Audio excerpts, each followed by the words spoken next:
Chapter 826. Is that him? Zhai Chuman looked at Ningqing in shock. Wasn't this the cultivator, who came out of the Traceless Gate with her? As for why Ningqing wanted to blow up Traceless Immortal Pond, Zhai Chuman's heart was as clear as a mirror. She didn't know before, but now she completely understood. She had all kinds of feelings in her heart. Traceless Immortal Pond was her sect, the place where she grew up. But in the face of Ningqing destroying her Traceless Immortal Pond, and even killing so many cultivators from her Traceless Immortal Pond, she didn't feel any anger. Karma would come sooner or later. Bianzhua and Xiong Wuji, who had rushed out from a distance, also looked at Ningqing in disbelief. The two of them had always thought that Ningqing's cultivation was far from theirs, but now they realized that it was indeed the case. However, it was not that Ningqing was far behind them, but that they were far behind Ningqing. Bianzhua's back even broke out in a cold sweat. He suddenly remembered the matter of Ningqing poaching away the starry sky spiritual grasses. If not for Chu Man stopping him, he would have already died under Ningqing's spear. Xiong Wuji finally understood the words that Ningqing had spoken before. He had originally wanted to teach Bianzhua a lesson, but he had thought that Ningqing was just bragging.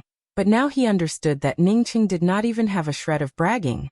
I know, you're the sect master of Grand Culmination Starry Sky's mysterious yellow sect. Pu Yinxiang exclaimed. She had heard of Ningqing because of the auction held in the Devil Domain. At that time, Traceless Immortal Pond had auctioned a starry sky radish grass there. At that time, a cultivator named Ningqing had taught a lesson to the 3 island masters of Spirit Devil Island. Even Xiao Jierwei couldn't do anything to him. It's just that she had never seen Ningqing before. Moreover, Ningqing's Grand Culmination Starry Sky was too far away from Traceless Immortal Pond. Coupled with the fact that Ningqing had nothing to do with Traceless Immortal Pond, he never expected that Ningqing would come to Traceless Immortal Pond. Brother Ningyu. Xiong Wuji still felt puzzled as he stepped forward and asked. In his opinion, even if Ningqing's cultivation was very powerful, he would not go so far as to destroy someone's academy. Ningqing gave a hey and spoke. This is a black shop, they know that I have some treasures on me, so they want to kill me and swallow my ring. Since the establishment of Traceless Immortal Pond until now, I don't know how many aggrieved souls have fallen here. Today, I want to do something for these aggrieved souls and earn a little extra money for myself. Traceless Immortal Pond turned out to be such a sect. Xiong Wuji spoke in shock and looked at Zhai Chuman in disbelief. Zhai Chuman felt Xiong Wuji's puzzled gaze and lowered her head in shame. In fact, she was ashamed to have such a sect. Seeing Zhai Chuman's demeanor, how could Xiong Wuji not understand? He raised his hand and brought out a magical weapon before speaking. Brother Ningqing, I Xiong Wuji am just like you. I look down on trash academies the most. Count me in for today's event. Count me in. Bianzhua unexpectedly also brought out his black sword and walked over, which made Ningqing feel a little strange. To be honest, he didn't think much of Bianzhua, but he had a good impression of Xiong Wuji. Seeing her 2 best friends supporting Ningqing, Zhai Chuman lowered her head and didn't speak. No matter what, she couldn't bring herself to betray her sect. Wu Yuankong's anger slowly calmed down. He knew that no matter how angry he became, Traceless Immortal Pond's 9 heaven-connecting array gate pillars couldn't be restored. Traceless Immortal Pond's traceless public square, the void waterfall, and the magnificent buildings couldn't be restored. The only thing he had to do now was to kill this cultivator. So what if he was the mysterious Yellow Sect's sect master? Even if Demon Domain's Heavenly Emperor Tianji was here, Wu Yuankong would still kill him. He also had the ability to kill him. As for the 2 ants supporting Ningqing, he didn't put them in his eyes at all. Wu Yuankong took a step into the void, and stood on the public square that Ningqing had blasted into ruins. The moment he stood there, a powerful domain's imposing aura spread out. The moment Wu Yuankong's feet touched the ground, the piles of broken materials around him automatically scattered into the void. When he stood still, it felt as if a time whirl had blasted through his entire body, leaving behind nothing but debris. Xiong Wuji and Bianzhua in the distance, not to mention helping Ningqing, couldn't even stand straight under Wu Yuankong's imposing aura. They could only retreat quickly. Only when they reached the edge of Wu Yuankong's domain did they stop in shock. They couldn't even touch the edge of Wu Yuankong's strength.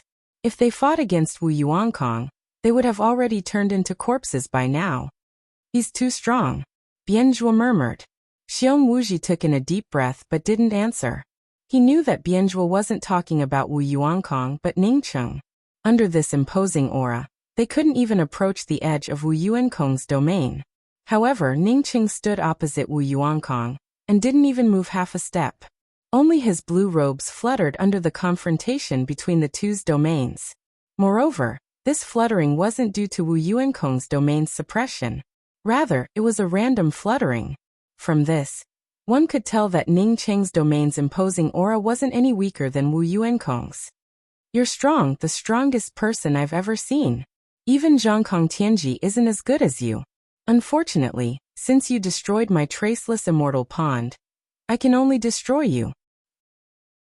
Wu Yuankong stared at Ningcheng and spoke with a cold voice. After his domain's imposing aura met Ningcheng's domain, it didn't gain any advantage. He believed that Ningcheng, like him, had tried his best. Otherwise, it would have been impossible for Ningcheng to resist his domain's imposing aura. Ningcheng replied with a calm voice, "You're indeed stronger than Zhangkong Tianji. But among the opponents I've fought, you don't even rank in the top 3. As for destroying me, you can talk about it when you're asleep." Ningcheng truly didn't lie. Whether it was the 9th prince, the red-haired Hong Luan, the eyeless cultivator, or even Chuan Xinluo, none of them were stronger than Wu Yuankong. Wu Yuankong truly didn't rank in the top 3. At best, Wu Yuankong was only a bit stronger than Xiao Jierwei. When Ningcheng was in the life and death realm, he could defeat Xiao Jierwei and force him to flee. Now that Ningcheng had advanced to the eternal realm, he truly didn't put Wu Yuankong in his eyes. I hope your means are as powerful as your mouth. Otherwise, you'll regret anything you did in my traceless immortal pond.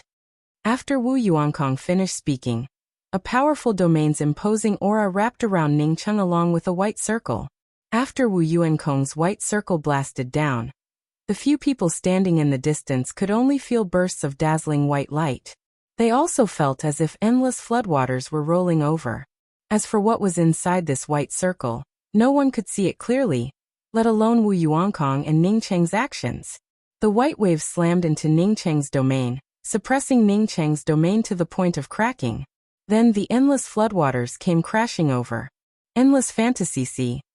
Wu Yuankong stood at the edge of the white circle like a huge statue and waved his hand in the sky.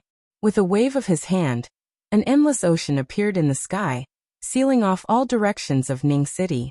Layers of waves stacked on top of each other, and each wave was hundreds of feet high. This ocean not only sealed off the surrounding space, but it also locked onto Ningcheng's spiritual consciousness and celestial essence. Almost at the same time as the endless ocean sealed off the surrounding space around Ningcheng, the sea of waves overturned, and the majestic waves started to roll down. At this moment, anything that stood in the way of these raging waves would be blasted into nothingness. Ningcheng wasn't anything. Wu Yuankong couldn't suppress his domain, so how could Wu Yuankong's fantasy sea spirit technique blast him into nothingness? The celestial rainbow purgatory spear didn't create waves, but spear patterns. As these spear patterns blasted out, a setting sun appeared at the end of the overturned ocean. Spirit technique, sunset's twilight. The rolling waves seemed to have come to a standstill at this moment. Wu Yuankong, who stood at the end of the overturned ocean, had a look of horror in his eyes. No one knew better than him what spirit technique Ningcheng used. He hadn't seen a laws of time-related spirit technique until now, but he saw it today. This was definitely a laws of time-related spirit technique. Only a laws of time-related spirit technique could make him feel so shocked. As the sun set, dusk arrived. Coupled with the endless rolling waves, Wu Yuankong felt as if he had seen something he yearned for. At this moment, he even wanted to stop fighting and stop struggling. In his mind, he felt that no matter how hard he struggled, he would still end up like the setting sun, slowly falling. No, this wasn't just a laws of time-related spirit technique. This spirit technique also contained a concept that could affect one's mind. Wu Yuankong came to a realization in less than half a breath's time as the sun was about to set. The serene water 9-patterned loop in his hand transformed into one white circle after another and shot out. The raging waves suddenly exploded from the middle, and the 9 white circles all shot towards the celestial rainbow purgatory spear that had already reached his glabella. Bang bang bang. The endless waves exploded, and at this moment, the entire traceless immortal pond turned into an ocean. This ocean completely submerged the traceless immortal pond. This was the first time Wu Yuankong couldn't take back the seawater he blasted out after using the endless fantasy sea. Ning Cheng's mind, which he had condensed within the seawater, had already dissipated. Ning Cheng looked calm on the surface, but he sighed in his heart. His sunset's twilight had only stopped Wu Yuankong's world for half a breath. If it were any other cultivator, he would have already killed the other party within this half-breath. Wu Yuankong's endless fantasy sea was too powerful, and it even affected the timing of his celestial rainbow purgatory spear. If he were at the middle stage eternal realm right now, this spear would have definitely killed Wu Yuankong. Early stage eternal realm, even at the peak, still had a long way to go before reaching the middle stage eternal realm. The power of the endless fantasy sea not only stopped Ning Cheng's celestial rainbow purgatory spear for half a breath, but it also isolated the spatial distance between Ning Cheng and Chuan Xinluo. It prevented Ning Cheng's celestial rainbow purgatory spear from breaking through space and killing Wu Yuankong. Ning Cheng also understood that no matter how powerful Wu Yuankong's endless fantasy sea was, he could only use it once. If he wanted to use it again, he would have to continue filling the white circle with the seawater he refined. Moreover, his sunset's twilight had already scattered the seawater that he had filled up before. Therefore, he couldn't take it back immediately. After the white lines of the serene water 9-patterned loop and Ning Cheng's celestial rainbow purgatory spear collided, Wu Yuankong flew back with a pale face. He never expected that he would be at a complete disadvantage in the first round. Kong! Yi! Wu Yuankong bit the tip of his tongue, and the ripples of the serene water 9-patterned loop started to distort. Even if he had to burn his essence blood, he would kill Ning Cheng today. Chapter 827. As the distorted ripples formed by the serene water 9-patterned loop spread out, Ning Cheng felt the space within his spiritual consciousness start to disappear. The distorted ripples swept away the space within his spiritual consciousness, forming a void. In this void, his spiritual consciousness and celestial essence automatically melted away. Ning Cheng had seen this kind of situation before. Only when space collapsed would he experience this feeling. This was Traceless Immortal Pond's public square, which meant that it was impossible to find a spatial collapse. Ning Cheng knew that this was Wu Yuankong's laws of space spirit technique. Ning Cheng had also come into contact with the laws of space, and could easily tear open a small space within the traceless gate. As soon as Wu Yuankong used his laws of space spirit technique, Ning Cheng understood that his understanding of the laws of space wasn't as good as Wu Yuankong. The void silent spirit technique was Wu Yuankong's most powerful spirit technique, and it could cause everything around him to collapse. As long as one fell into the void created by the serene water 9-patterned loop, no one could resist it. The disappearing space quickly spread out from Wu Yuankong's serene water 9-patterned loop, and quickly swept away Ning Cheng's domain before extending in front of Ning Cheng. Ning Cheng didn't understand Wu Yuankong's spirit technique, but his spiritual consciousness couldn't compare to Wu Yuankong's. When the two of them started, Ning Cheng's spiritual consciousness had already locked onto the surrounding space. Even if the fluctuations in the space around him were almost non-existent, they couldn't escape his perception. Ning Cheng didn't know that the void created by the serene water 9-patterned loop didn't move in a single direction, but a huge circle that slowly collapsed towards the middle. However, he remained vigilant in his heart. Wu Yuankong was waiting for Ning Cheng to retreat. Once Ning Cheng retreated, the space created by the serene water 9-patterned loop would collapse completely, forming a void around Ning Cheng. At that time, no matter how strong Ning Cheng was, his 9-patterned loop would imprison him. The best way to deal with the laws of space spirit technique was naturally the laws of space. Although Ning Cheng's understanding of the laws of space wasn't as good as Wu Yuankong, it didn't mean that he couldn't block Wu Yuankong's spirit technique with the laws of space. As for retreating, Ning Cheng never thought about it. When Wu Yuankong brought out the Void Silent Spirit technique, Ning Cheng's Celestial Rainbow Purgatory Spear brought out countless spear traces. These spear patterns weren't as powerful as Wu Yuankong's Serene Water 9-patterned loop, which could devour space. However, they still managed to create a spatial ravine in front of Wu Yuankong's distorted ripples. Ning Cheng had just formed a spatial ravine when the Serene Water 9-patterned loop's twisting ripples slammed into it. The laws of space collided, and celestial essence exploded, tearing open a hole in the void. With Ning City as the center, these hollow traces drew out a huge hollow circle. Space god art? Wu Yuankong sneered. He wasn't surprised that Ning Cheng had touched upon a space-related spirit technique. If a cultivator who could cast a law of time spirit technique didn't touch upon a space spirit technique, then he would be surprised. What surprised him was that Ning Cheng knew that his Void Silent Spirit technique was aimed at all directions. However, even if Ning Cheng also had a space-related spirit technique, he knew that his Silence of Emptiness could attack from all directions. As such, Ning Cheng could not escape from his Silence of Emptiness. In his opinion, Ning Cheng's spatial spirit technique could at most block his void silence for a few breaths. After a few breaths, Ning Cheng's spatial spirit technique would completely swallow up his Silence of Emptiness. Ning Cheng's spirit technique wasn't a space-related spirit technique. At best, he could use the laws of space to temporarily block Wu Yuankong's spirit technique. Moreover, Wu Yuankong didn't misread it. Ning Cheng could only block it for a few breaths. For Ning Cheng, a few breaths was more than enough. What he brought out wasn't the space-related spear pattern, but none to depend on. Sunset's twilight only contained a hint of a concept, but it affected Wu Yuankong. Ning Cheng knew that none to depend on was the best choice to deal with a fellow like Wu Yuankong, who had too many distracting thoughts. Time Will was a group-killing spirit technique. Although it could break Wu Yuankong's Silence of Emptiness, it couldn't kill Wu Yuankong. If it alerted this fellow, it might even allow him to escape.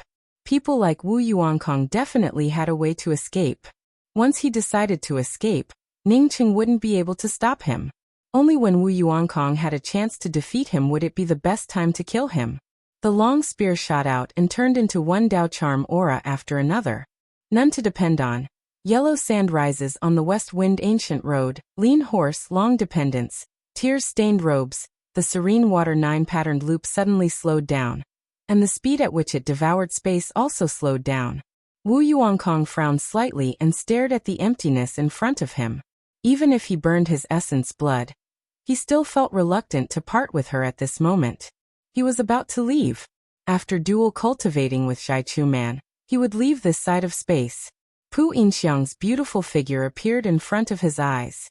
He could abandon Zhaichu Man, but he couldn't forget Pu Yinxiang. None to depend on under the setting sun. The mountain road outside the village rolled up the yellow soil, and the heart looked back. Wu Yuankong slowly turned his head. He wanted to see Pu Yinxiang again. He didn't see Pu Yinxiang. Instead, he saw sadness sweeping across the world.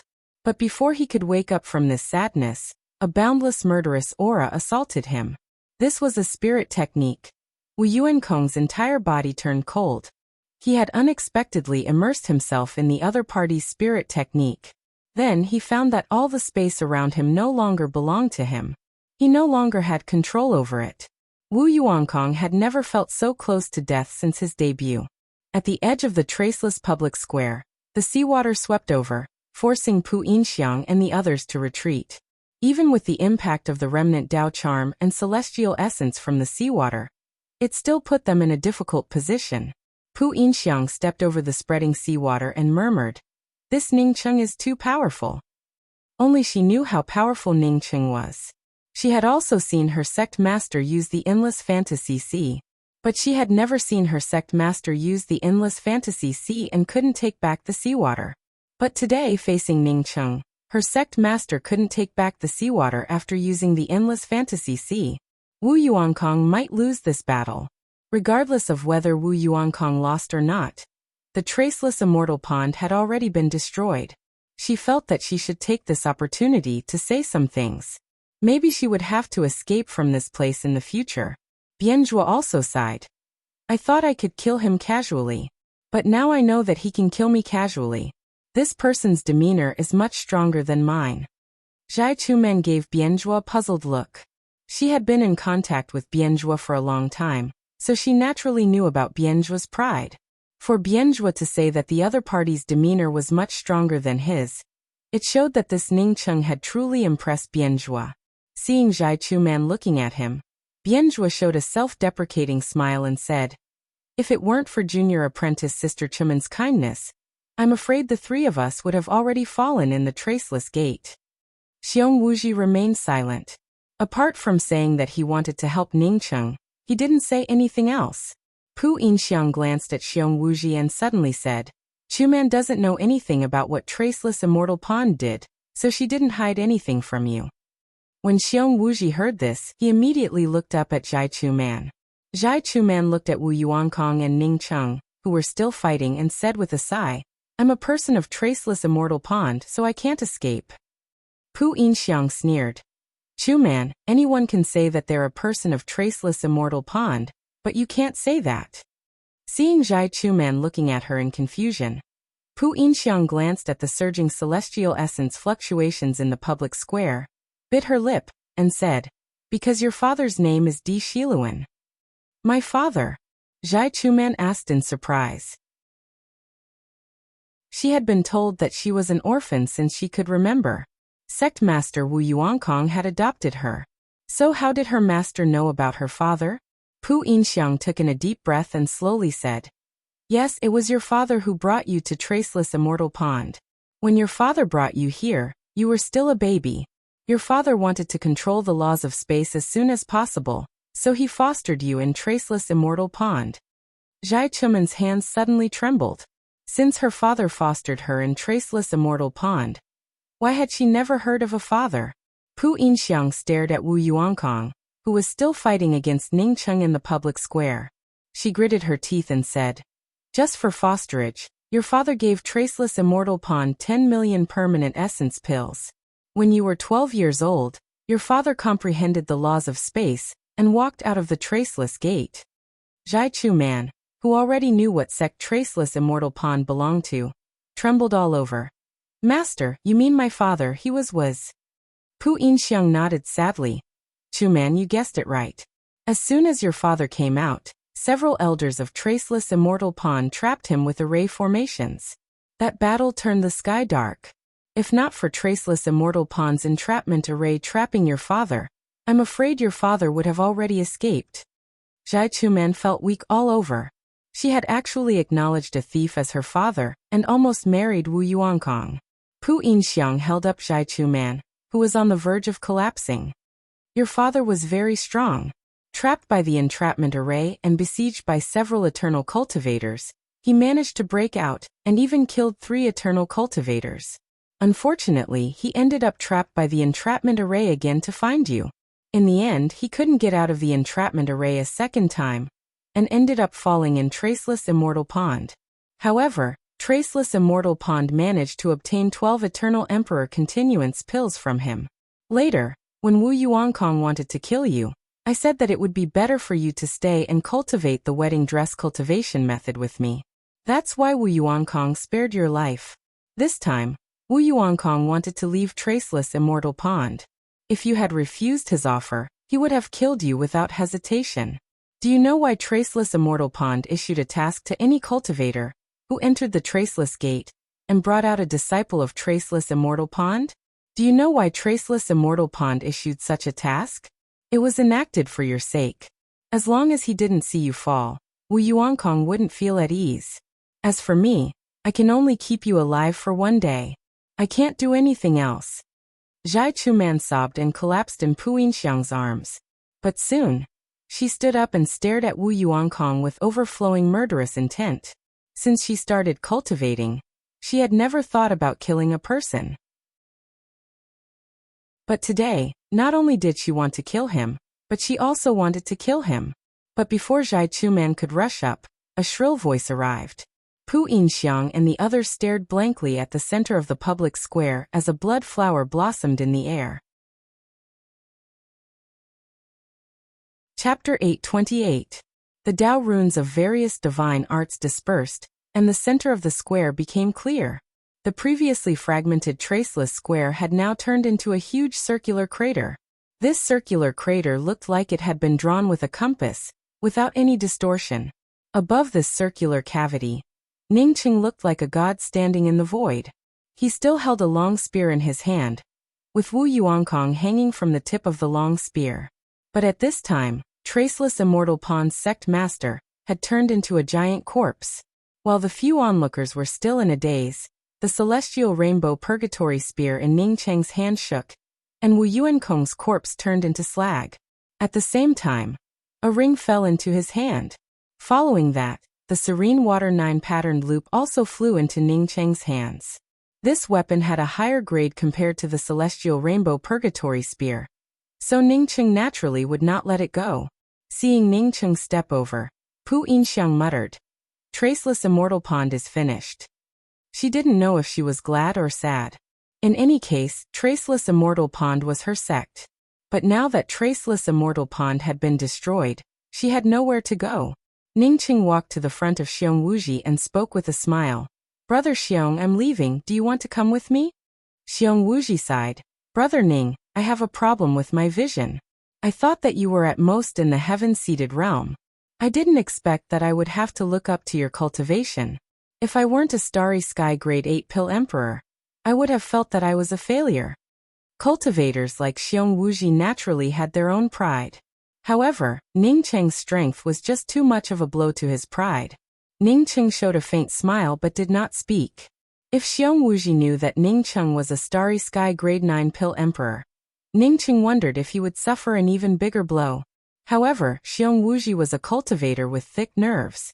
After speaking a few words, he immediately spoke up. "Brother Ning, I plan to go to your mysterious yellow sect. I don't know if Sect Master Ning would accept me?" Bianzhua, who stood on the side, spoke up with a sour tone. "You said it yourself. You're a Starry Sky Grade 8 Pill Emperor, and have a lot of pride. How could Brother Ning not take you in?"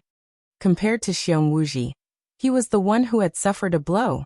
In comparison, he was much prouder than Xiong Wuji. Now that he faced Ningcheng, he realized that his pride was nothing to him.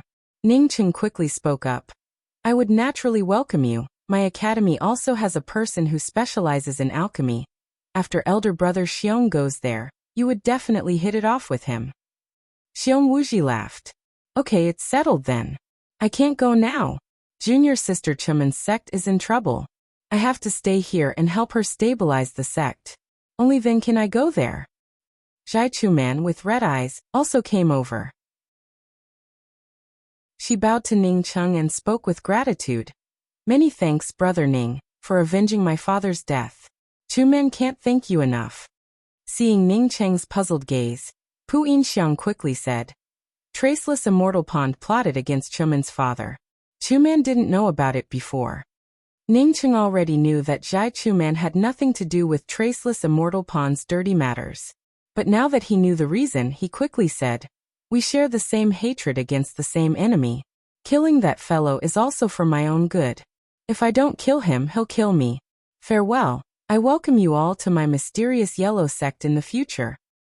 After Ningcheng finished, he didn't wait for the others to speak. He brought out the Starry Sky Wheel and quickly disappeared from the entrance of Traceless Immortal Pond's sect. He had spent a few years here and couldn't wait to go back. Watching Ningcheng leave, Zhai Chuman gave out a faint sigh and turned to Pu Yinxiang. "Master, I'm leaving too." Pu Yinxiang pulled Zhai Chuman back. If Traceless Immortal Pond had been destroyed and Wu Yuankong was still here, we would have had to leave. Even if we couldn't leave, we would have chosen to leave. But now that Wu Yuankong is gone, Traceless Immortal Pond has no other eternal cultivators except for the two of us. We should stay and cultivate here. That's right, Junior Apprentice Sister Chuman. Traceless Immortal Pond is safe now, and the Starry Sky Spirit Chi is so rich. Why not stay here and cultivate? Bianzhua and I will help rebuild the sect. If I hadn't promised Sect Master Ning, I would have stayed here to cultivate." Xiong Wuji also tried to persuade her. Bianzhua spoke up with disdain. "What promise to Sect Master Ning? I'm afraid that you think you're a pill emperor and would be valued by the mysterious yellow sect." Xiong Wuji replied calmly, I'm also proficient in array formations. Pu Yinxiang suddenly sighed. That sect master Ningqing is definitely an expert in the Tao of array, close to the Tao of array. Otherwise, even if he was stronger than Wu Yuankong, he wouldn't have been able to shatter a heaven-connecting array door pillar with a single spear. That's right. The guest hall had many entrapment formations, but Brother Ning came out without any damage. If he wasn't proficient in array formations, he wouldn't have been able to do it. Xiong Wuji also recalled. Zhai Chuman felt even more sad. Her father had fallen into Traceless Immortal Pond's entrapment formations and died in Traceless Immortal Pond. Ningqing naturally didn't worry about stately River Star. With Zhang Caihe in charge and the star-protecting Grand Array arranged by him, no one would dare to cause trouble. Now that he had comprehended the laws of space, the first thing he wanted to do was to study the teleportation array under Thorntooth Lake.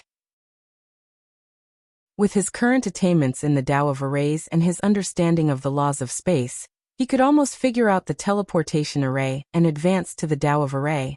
Chasing Bull still controlled the starry sky wheel. Ningqing sorted out all the rings he obtained and felt more and more satisfied. Although he guessed that the real cultivation resources of Traceless Immortal Pond should be stored in another place, he had obtained enough things. He had nearly 500 million permanent essence pills and 7 star veins. Moreover, this didn't include a lot of starry sky spirit grasses and various other materials. In addition, he also obtained a breaking boundary talisman from Wu Yuankong's ring, which wasn't any worse than the one given to him by the silver-haired woman. After putting away the things, Ningqing didn't want to waste time, and continued to study the Tao of arrays in the cabin. On this day, Ningqing was deducing the model of the teleportation array inside the starry skywheel cabin when he suddenly sensed some vague array patterns. If it were a few days ago, Ningqing wouldn't have noticed this kind of array pattern fluctuation. But because of his comprehension of the laws of space, his attainments in the Tao of arrays had improved by leaps and bounds over the past few days, and he had already touched the edge of array patterns. At this time, the sudden fluctuation of array patterns naturally startled Ningqing. Ningqing immediately rushed to the deck of the starry sky wheel and swept out with his spiritual consciousness. Master, we've just arrived at the junction between the demon domain and the grand spirit heaven starry sky. Chasing Bull saw Ningqing coming out and quickly spoke up. Ningqing ignored Chasing Bull's words and asked directly, "Did you see any flight-type weapon crossing our starry sky wheel just now?" Chasing Bull quickly replied, "Yes, 2 flight-type weapons just flew past us. It looks like one person is running away, while the other is chasing after it. Is it the Black Celestial River battleship?" Ningqing's spiritual consciousness had already swept past the Black Celestial River battleship, but the battleship was too far away from him, and the array pattern fluctuations disappeared once again. "Yes, Master." Chasing Bull quickly replied, "Chase after it," Ningqing said without hesitation. The more Ningqing studied the Tao of arrays, the more he felt that the Tao of arrays was vast and boundless. Array patterns were most likely something that only the Tao Master of arrays could come into contact with. Ningqing was now infinitely close to the Tao Master of arrays, which allowed him to sense the array patterns. Okay. Chasing Bull felt very unhappy when it saw the 2 flight-type weapons flying past the starry sky wheel before. If not for its master wanting to go back, it would have already turned around and stopped the 2 airships.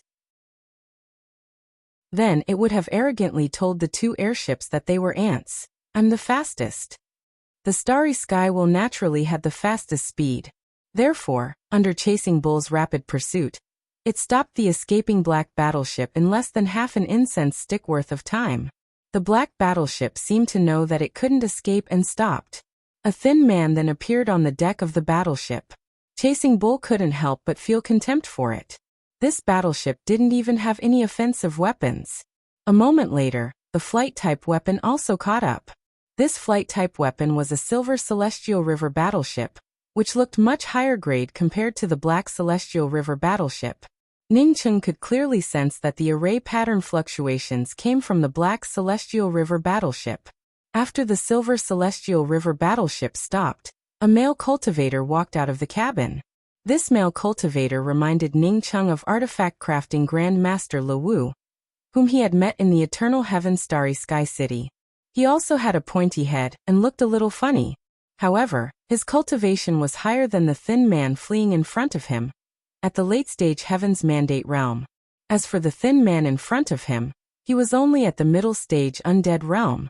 This junior is Liang Chirue, a disciple of Pil Rice Celestial River's Universal Development Sect. I'm currently chasing down a defector. Many thanks for senior's help. The pointy-headed cultivator didn't bother with politeness. Regardless of whether Ning Cheng had helped him by stopping the person he wanted to kill or not, he still wanted to thank him first. The thin cultivator on the black battleship shouted angrily, Liang Chirue, do you still have any shame?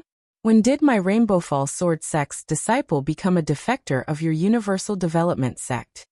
When Ning Cheng heard Liang Chirue mention Pil Rice Celestial River, he immediately paid attention. He had heard of this celestial river before. It was a technological celestial river.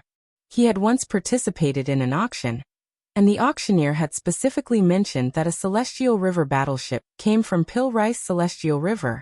From this, Ning Cheng understood that this Pil Rice Celestial River should be quite famous. Ning Cheng was a nostalgic person. After Sifting Orchid was destroyed to save his master, he had always wanted to restore Sifting Orchid. Although Sifting Orchid was just a lifeless 5-star battle disc, Ning Cheng had said that he must restore Sifting Orchid. He didn't have the time before, but now that he heard about Pil Rice Celestial River, he naturally wanted to go there. Hearing about Pil Rice Celestial River already made Ning Cheng happy, but hearing about Rainbow Fall Sword Sect, Ning Cheng felt even more surprised. He didn't expect to see a disciple of Rainbow Fall Sword Sect in a place so far away from Culmination Grand Starry Sky. However, wasn't this Rainbow Fall Sword Sect established by a cultivator from Graceful Star Mainland? Wait, let me ask you something. Did you just say that you are from Rainbow Fall Sword Sect? Which Rainbow Fall Sword Sect are you from? Ning Cheng asked. When the thin male cultivator heard Ning Cheng's question, he quickly bowed and said, This junior is Feng Kai. I am indeed a disciple of Rainbow Fall Sword Sect from Pil Rice Celestial River's Sifting Forest Star. I didn't ask clearly. What I want to ask is, who is your sect master? Which interface did your first sect master come from? Ning Cheng asked again. The universe was vast and boundless, and there were many sects with the same name. Chapter 829. Replying to Senior, Rainbow Fall Sword Sect's current sect master is Sect Master Xian Chanxiu. My Rainbow Fall Sword Sect's first sect master was Sect Master Luo Qingyu, from Graceful Star. Feng Kong replied respectfully. He could tell that Ning Cheng didn't come here to intercept him. Maybe this senior had a good relationship with Rainbow Fall Sword Sect, which would allow him to escape. Ning Cheng felt happy. Sure enough, this person came from Graceful Star Mainland. He wondered if Rui Baishan had also found this place. Rui Baishan's cultivation was too low. Therefore, he shouldn't have crossed so many starry skies to reach Pil Rice Celestial River. The cultivator from Universal Development Sect who came after him also felt that something was wrong. This senior in front of him seemed to have some relationship with the cultivator's sect he was chasing. Even if he had some relationship, so what? He was a disciple of Universal Development Sect. Thinking of this, Liang Chirue felt relieved and cupped his fists. Senior. Ning Cheng ignored Liang Chirue and looked at Feng Kong. Why did this person chase you? Feng Kong hesitated for a moment before speaking. I was training in the dark swamp floating island when I suddenly received a distress signal from a disciple of my sect. When I rushed over, senior apprentice brother Liang, he only had time to give me one thing before he died. I had just gotten the thing when this person chased after me. I immediately fled, and he chased after me all the way here. Liang Chirue understood that this matter wouldn't end well. He cupped his fists and said to Ning Cheng, Senior, this person stole something from my Universal Development Sect, and I was ordered to take it back. Senior, for the sake of my Universal Development Sect, please don't make things difficult for this disciple to recover the sect's item. Ning Cheng had been in the starry skies for a long time, so he didn't need to ask any questions to understand the cause and effect of this matter. A cultivator in Heaven's Mandate realm dared to threaten him with Universal Development Sect just to snatch treasures. Not to mention Universal Development Sect. He even destroyed Traceless Immortal Pawn not long ago. Ningqing didn't even bother to answer. He just raised his hand and shot out a Celestial Essence handprint. Liang Qirui didn't even have time to groan before Ningqing's handprint smashed him into pieces. Looking at Feng Kong, who stood to the side, Ningqing pointed to Liang Qirui's flight-type weapon and the ring suspended in the air and said, "You can have these spoils." "Thank you, Senior." Feng Kong rushed forward and took Liang Qirui's belongings for himself. He naturally knew that while those things were treasures to him, they were probably nothing more than trash to this senior. After putting everything away, Feng Kong bowed again and said, "Senior, if you have any other instructions, I will definitely comply." Ningqing felt very satisfied with Feng Rao's quick thinking. Knowing that he did not want to help out casually, he nodded and spoke, "I really do have something that I need your help with. You don't have to worry about it. I also come from Graceful Star's Rainbow Fall Sword Sect. We are both from the same academy." Feng Kong felt shocked by Ningqing's words. Rainbow Fall Sword Sect actually had such a powerful senior like Ningqing outside? To be able to reduce Liang Qirui, who was in the Heaven's Mandate realm, to dust with a single slap, this person was definitely an expert above the Heaven's Mandate realm. However, he quickly reacted and bowed to the ground. Before speaking, Rainbow Fall Sword Sect's disciple Feng Kai greets the sect elder. Since Ningqing was from the Rainbow Fall Sword Sect, then he would naturally be an elder of the academy. In the future, he might even become a grand elder of the academy. Feng Kong was just a disciple in the undead realm. Therefore, he had to show respect to such an elder. Ningqing bowed and motioned for Feng Kong to stand up. "I haven't been to Pillrice Celestial River's Rainbow Fall Sword Sect yet. How about this, you give me the map of the Rainbow Fall Sword Sect. After I finish my business, I will go to the Rainbow Fall Sword Sect." "Yes." Feng Kong took out a jade strip without hesitation, engraved the map of the Rainbow Fall Sword Sect, and gave it to Ningqing. Ningqing put away the map and said, "I still have 2 things that I need your help with." "Senior, please instruct me.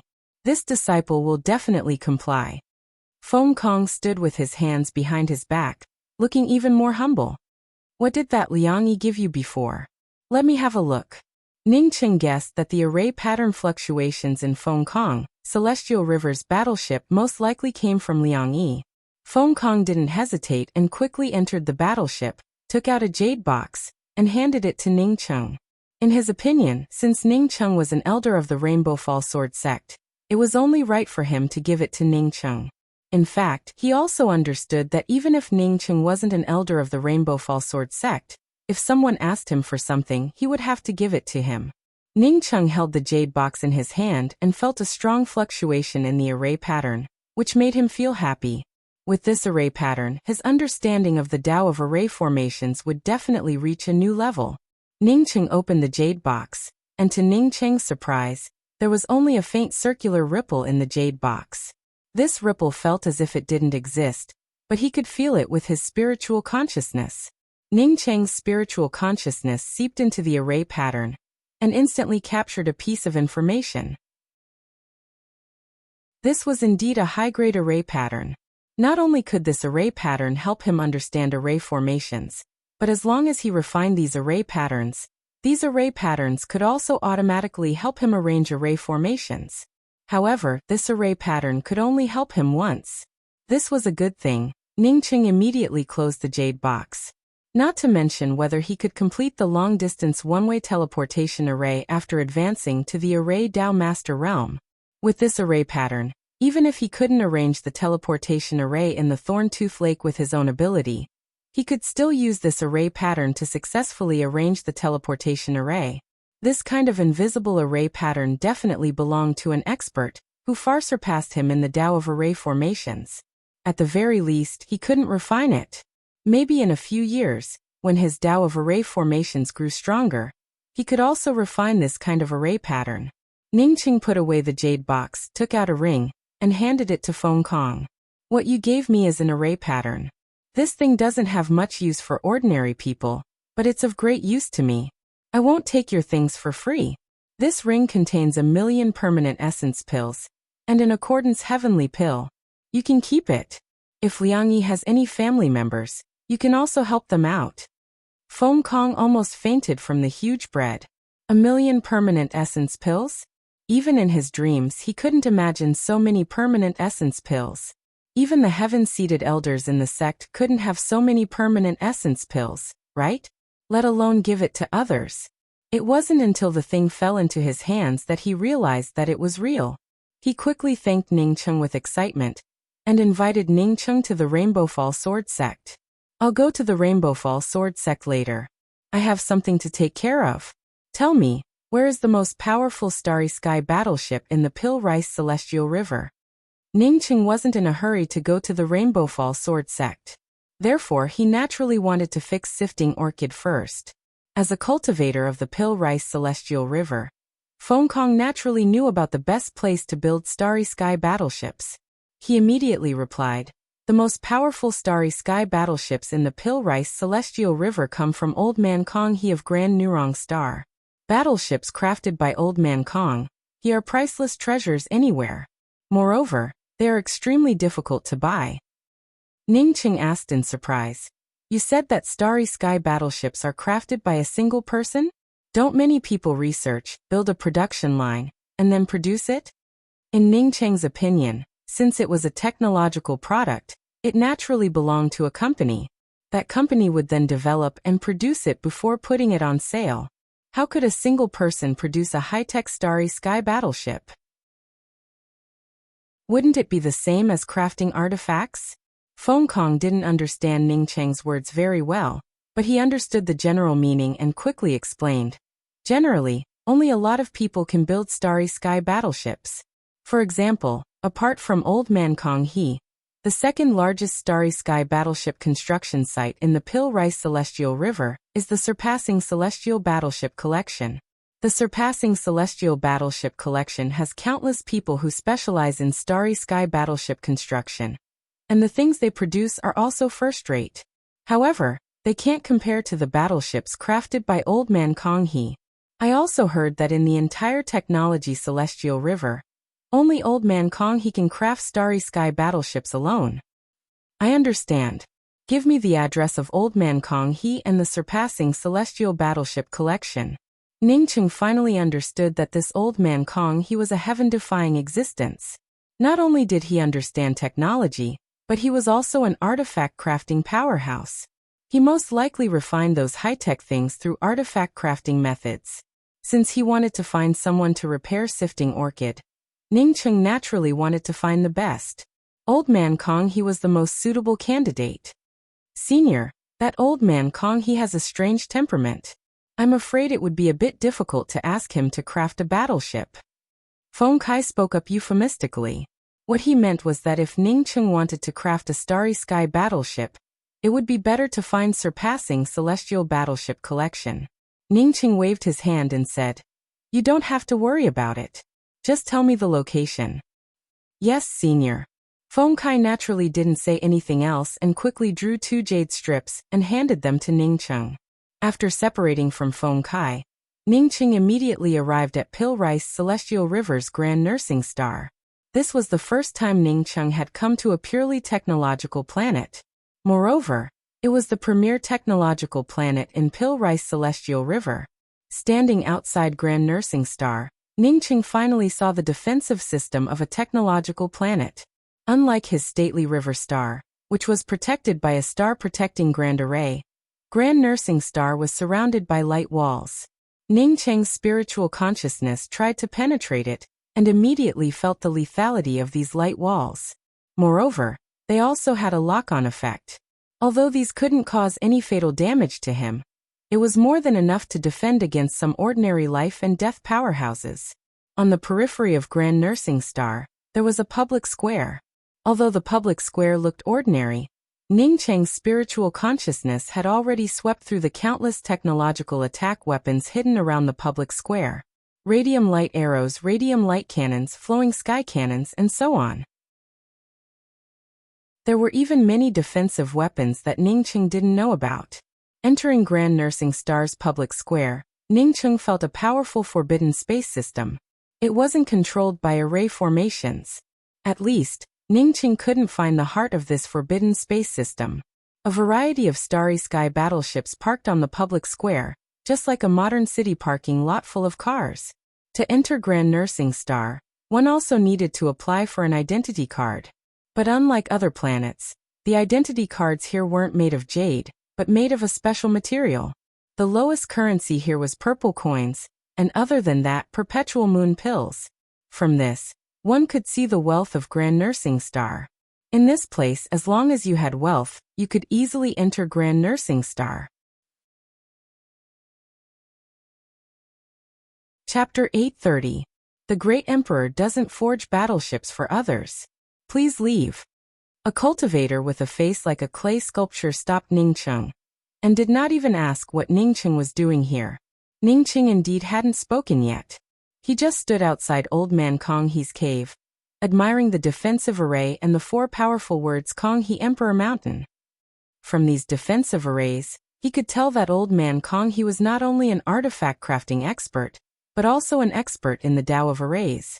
Moreover, the cultivator who stopped him addressed Old Man Kong He as Heavenly Emperor, and the words Kong He Emperor Mountain showed that Old Man Kong He was also an eternal level Starry Sky Emperor. How did you know I'm here to craft a battleship? Actually, I'm not here to refine battleships. Ningqing spoke up with a helpless tone. He couldn't just leave without even meeting Old Man Kong He. The clay-faced cultivator's tone was still emotionless. Whether you're here to refine artifacts or not, you're not allowed to stay here. Please leave. Ningqing was just about to speak when a woman in blue robes landed not too far away. Blue Min Mountain's Lani seeks an audience with Senior Kong He. As soon as the azure-robed woman landed, she took out a jade box and handed it to the clay face. At the same time, she cupped her fists and spoke. The clay face took the jade box and opened it. He nodded and said, "Go in." Ningqing looked at the azure-robed woman entering the defensive array, and then asked, "Why can she go in, but I can't? Just because she gave him a gift? You should have said so earlier if you wanted to collect the items." While speaking, Ningqing also took out a jade box. Stately River Stars Ningqing also requests an audience with Grandmaster Kong He. The clay face remained expressionless. "Your item's grade is too low, so I won't accept it. Please return."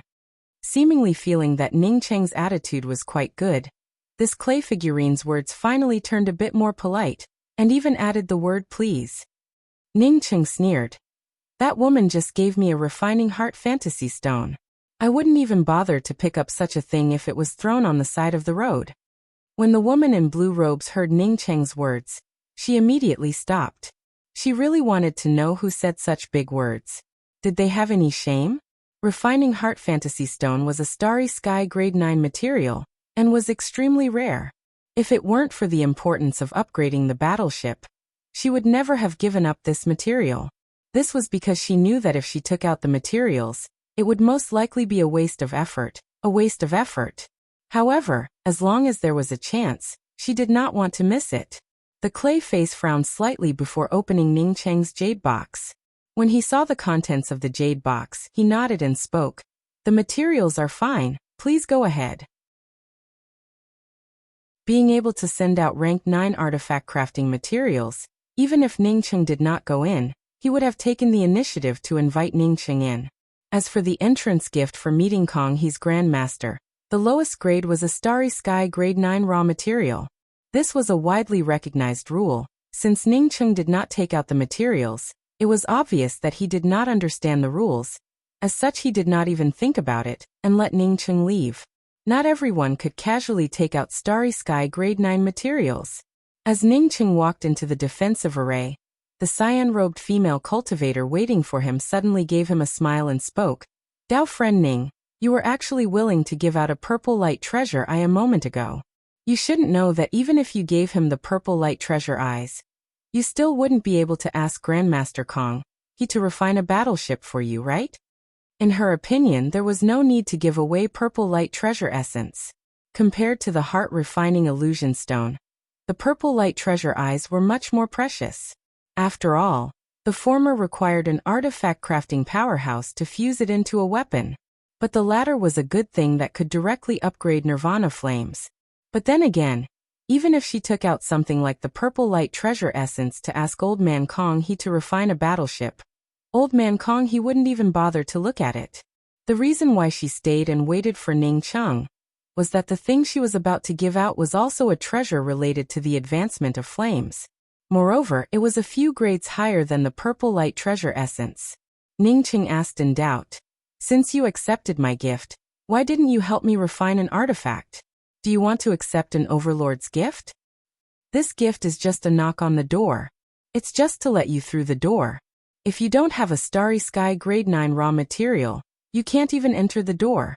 Even if you came in, you would only have a few opportunities to meet Senior Kong He, let alone ask Senior Kong He to refine a battleship for you." The cyan-robed woman named Lan Yi spoke with a smile. She understood that this was Ning Cheng's first time here, so he didn't understand the rules. If Old Man Kong He were so easy to invite, then this place would have been overcrowded every day. How could it be so quiet? Then how can I invite Old Man Kong He? Ning Cheng quickly asked. Lan Yi pointed to a guest room not far in front of them and said, "We have to go in and wait, then take out the best materials and hand them in. Only if Senior Kong He takes a fancy to your materials, can he help you refine a Starry Sky battleship. By the way, Senior Kong He only accepts raw materials and doesn't accept permanent essence pills. If not selected by Senior Kong He, then you can only go back the way you came." This Kong He truly was overbearing. Fortunately, he didn't lack any materials. The reason why he took out the purple light treasure essence before was that it didn't have much use for him. Moreover, he had a bunch of top-grade artifact crafting raw materials in his ring, which he really didn't want to take out. Ning Cheng and Lan Yi walked into the guest room and saw two cultivators with high cultivation standing guard at the door. There were already nearly 10 people sitting in the guest room. Right above the guest room was a teleportation stone platform. Behind the stone platform was a display screen. This was Ning Cheng's first time here.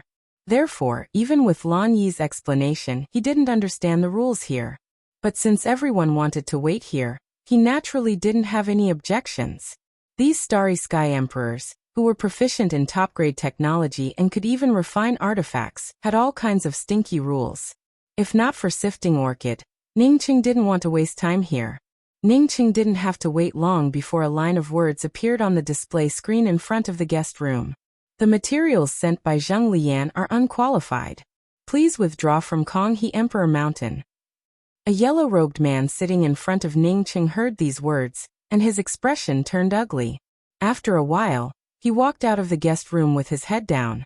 After the yellow-robed man walked out, a bald man sitting behind him walked to the top of the guest room and placed a jade box on the stone platform above the guest room. Ning Cheng's spiritual consciousness broke through the jade box placed by the bald man and saw a bottle of broken void water inside. To be honest, this kind of material, even Ning Cheng was very tempted. It was a top-grade Starry Sky array formation material that could isolate space. The broken void water quickly teleported away. Seeing the slightly anxious look on the bald man's face, Ning Cheng couldn't help but smile in his heart. If this old man Kong He really liked artifact crafting, then the amount of broken void water would be more than enough. In just a dozen breaths, a line of words appeared on the display screen in the guest room. Xiang Wenyao's materials are unqualified. Please withdraw from Kong He Emperor Mountain. The bald man's expression turned even uglier than Zheng Lian's. From this, one could tell that this bottle of broken void water was a significant resource for him. Seeing the bald man walk out, and seeing that his materials were not returned, Ning Cheng felt a bit unhappy in his heart. This old man Kong He was a bit shameless. Since someone else's gift was unqualified, and he didn't want to help refine a Starry Sky battleship, he had to return it to that person. Saying that someone else's things were unqualified, and not only did he not want to help, he even confiscated their things. This was too much. This was equivalent to accepting things twice, and he still couldn't do anything. If it were an ordinary material, Ning Cheng wouldn't have felt so angry. But this broken void water definitely wasn't an ordinary material. Moreover, this old man didn't return this material and didn't help refine a battleship. Ning Cheng stood up. No matter how skilled this old man Kong He was, He didn't want this kind of person to help repair Sifting Orchid. Stop. After entering this place, you have to deliver the materials to the Heavenly Emperor before you can leave. What Ningcheng didn't expect was that when he left the guest room, someone stopped him. Ningcheng laughed out of anger. Okay, but don't regret letting me stay. Lan Yi and Ningcheng had exchanged a few words before and knew each other. Therefore, when she heard Ningcheng's words, she quickly sent a voice transmission to Ningcheng. Dao friend Ning, you can choose not to refine a battleship here, but don't get into a conflict on Konghe Emperor Mountain. Remember this. Ningcheng nodded and sat back in his seat. At this time, the words on the display screen changed again. Sama's materials are unqualified. Please withdraw from Konghe Emperor Mountain. Another wild-haired man walked out in disappointment. When he walked out, 2 more people came in. From this, Ningcheng could tell that this guest room had many people coming in and out. This made Ningcheng feel a little puzzled. It stood to reason that this old man Konghe was an expert in technology and artifact crafting. This kind of person didn't refine battleships for others because time was precious. If he sat here and looked at materials every day, even if he could obtain a lot of precious materials, it would still be a waste of time. Ningcheng hadn't figured out this problem yet, but it was his turn. To confirm whether this old man Konghe was swindling materials or not, Ningcheng simply put in a space crystal with a trace of spiritual consciousness imprint. If even a space crystal containing the laws of space couldn't make this person refine a battleship, then Ningcheng was 100% sure that this fellow was swindling high-grade materials. Seeing Ningcheng's jade box teleported away, the cultivator who stood at the door and stopped Ningcheng showed a trace of disdain. Don't regret it? Didn't you still want to send out the materials? This time, the words on the display screen didn't change. After half an incense stick worth of time, the screen showed a row of words. Ningcheng's materials are unqualified. Please withdraw from Konghe Emperor Mountain. Ningcheng sneered and was about to speak when Lan Yi sent another voice transmission. Dao friend Ning, don't be confused. This is not a place to make trouble. Ningcheng's spiritual consciousness fell into the jade box in Lan Yi's hand, and his face immediately showed a surprised expression. He didn't expect that the thing he had been looking for would end up in Lan Yi's hands. He had already forgotten the unhappiness with Konghe Emperor Mountain, and smiled at Lan Yi. Dao friend Lan Yi, I wonder if you can let me see the materials you're about to send up? Lan Yi looked at Ningcheng in a daze. This change was just too fast. Ningcheng, who had an angry look on his face just a moment ago, immediately turned his attention to her materials. Did he lose his materials and want to make up for it with her materials? But this was Konghe Emperor Mountain. Trying to snatch something was tantamount to seeking death. Chapter 831. The materials in your hands are exactly what I need. If you are willing, I can take out what you want in exchange. Ningcheng earnestly spoke. The material inside the jade box in Lan Yi's hand was none other than the void shimmering light crystal, something that Ningcheng yearned for even in his dreams. Ningcheng's celestial river flame was already a grade 5 starry sky flame. If he obtained the void shimmering light crystal, his celestial river flame could advance to a grade 6 starry sky flame. However, this was not the most important thing. The most important thing was that once his celestial river flame advanced to the grade 6 starry sky flame, he could use the Nirvana heart to advance his celestial river flame by another level. Ningcheng didn't know what kind of flame it would be if he upgraded it to a grade 6 starry sky flame. However, he knew that it would surpass the existence of a starry sky flame. It was an existence that surpassed the flames of the starry sky. At least in this dimension, it was unique. As long as his celestial river surpassed the starry sky's flames, he would be able to do a lot more things. He could melt the Nirvana spear and forge a spear that truly belonged to him. Not only that, but his artifact forging and alchemy Dao would also improve to the next level. Lan Yi showed an apologetic smile. I'm sorry. I want to use this material to ask Grandmaster Konghe for help. I need a top-grade starry sky battleship. Ningcheng suddenly took out a ring and handed it to Lan Yi. Take a look at the things in this ring. If you like it, then we can exchange it. Although Lan Yi knew that she definitely would not exchange it, she still took Ningcheng's ring. When her spiritual consciousness swept through the contents of the ring, she looked at Ningcheng in utter disbelief. Ningcheng actually took out a top-grade flight-type Dao artifact and an Eternal Emperor continuance pill. Not to mention exchanging these things for her void-shimmering light crystals, she was even willing to give up her ring to Ningcheng. Not to mention that a top-grade flight-type Dao artifact was more valuable than a top-grade Starry Sky battleship. Even the top-grade Starry Sky battleships refined by Old Man Kong He were not as precious as top-grade flight-type Dao artifacts. For this Eternal Emperor continuance pill, she was willing to pay any price. As a late-stage life and death cultivator, she had struggled at this stage for many years. This time, he asked Grandmaster Kong He to craft the Starry Sky battleship to search for that trace of chance of eternity. Now that the opportunity to advance to the Eternal Realm was right in front of her, only a fool wouldn't want to exchange it. I'm willing. Lonnie did not even think about the consequences, and immediately handed over the jade box to Ningcheng. Ningcheng's excitement was no weaker than Lan Yi's. He had always dreamed of obtaining the void-shimmering light crystal, but now that he had obtained it so easily, it truly made him feel comfortable. After exchanging things with Ningcheng, Lonnie immediately remembered the rules of this place. She quickly took out a jade box and placed it on the stone platform above the guest room. After doing all this, Lonnie breathed a sigh of relief and spoke to Ningcheng with a grateful tone. Thank you, Brother Ning. I welcome you to visit my Blue River Mountain in the future. Ningcheng could easily take out an Eternal Emperor continuance pill, which made Lonnie understand that Ningcheng's cultivation wasn't any lower than hers. With the void-shimmering light crystal, Ningcheng's anger towards Old Man Kong He dissipated a lot. If it weren't for this old man, he really wouldn't have been able to see such a treasure. Before the two of them could exchange a few words, a row of words appeared on the display screen in the guest room. Congratulations, Dao friend Lan Yi. Your materials fully meet the requirements. Please come in and let Old Man Kong He craft the battleship for you. When this row of words appeared, all the cultivators in the guest room showed envious looks. On average, Old Man Kong He only received 1 or 2 battleship crafting orders every 2 or 3 days. No matter who it was, it all depended on luck. Lan Yi also froze.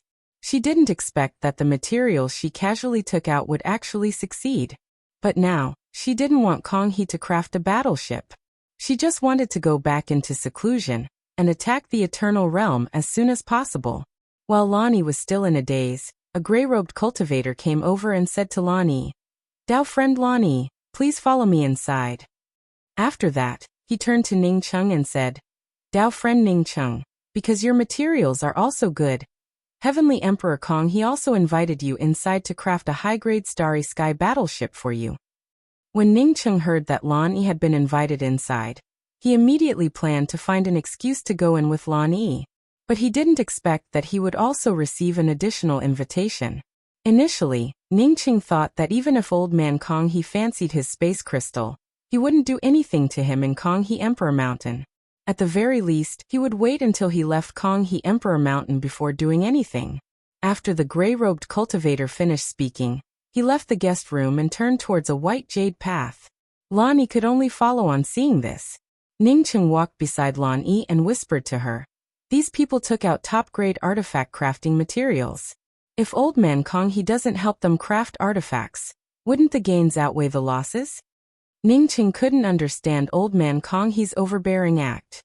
Since the chance of success was so low, why did so many people still come here to deliver things?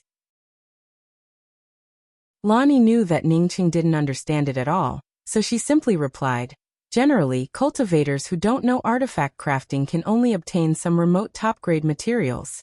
Even if they take them to the auction, they wouldn't be able to sell them for much. As such, they might as well come here to try their luck with Senior Kong He. After all, as long as Old Man Kong He agrees, it would be a profitable thing. A Starry Sky battleship crafted by Old Man Kong He. Even if you don't use it yourself, you can still sell it for a lot of wealth. But wouldn't your void-shimmering light crystal be a priceless treasure, even if you go to the auction? Ningcheng felt even more puzzled. Although the breaking void water or the refining heart fantasy stone had no use for ordinary people, The void shimmering light crystal was definitely a treasure that could fetch a high price. Lonnie sighed and said, I'm also forced to do this.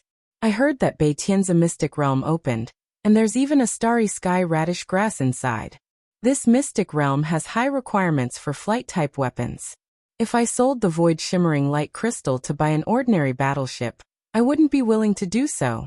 Moreover, it's hard to say if an ordinary battleship could fly in this mystic realm. If I sold the void shimmering light crystal through the auction, and then bought a flight-type weapon, it would take too long. After thinking about it for a while, I decided to use the void shimmering light crystal to ask Senior Kong He for help. I'm really grateful to you. I got a great deal out of this deal.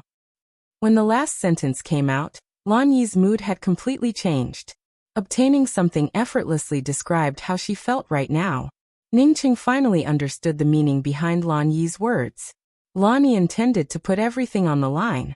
If the void shimmering light crystal couldn't move old man Kong He, she would probably become disheartened and not deliberately pursue the eternal realm. Although Lan Yi said that she took advantage of him, Ningqing didn't think so. Everyone's needs were different. Do you think that old man Kong He is greedy? Ningqing changed the topic to old man Kong He.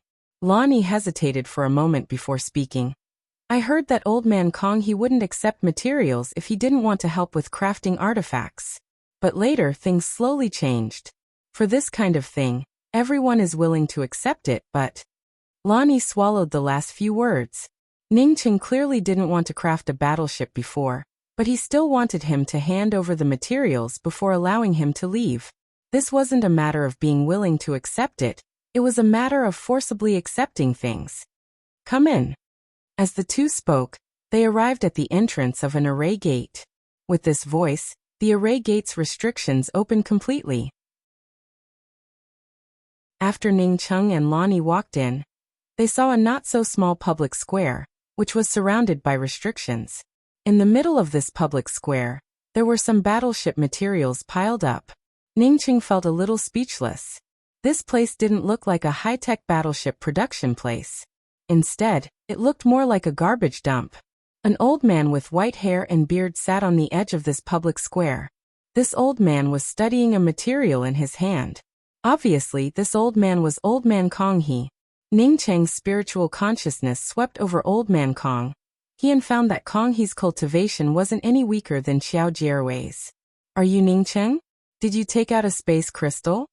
Old man Kong He ignored Lan Yi and looked at Ningqing for a while before speaking. Space crystal?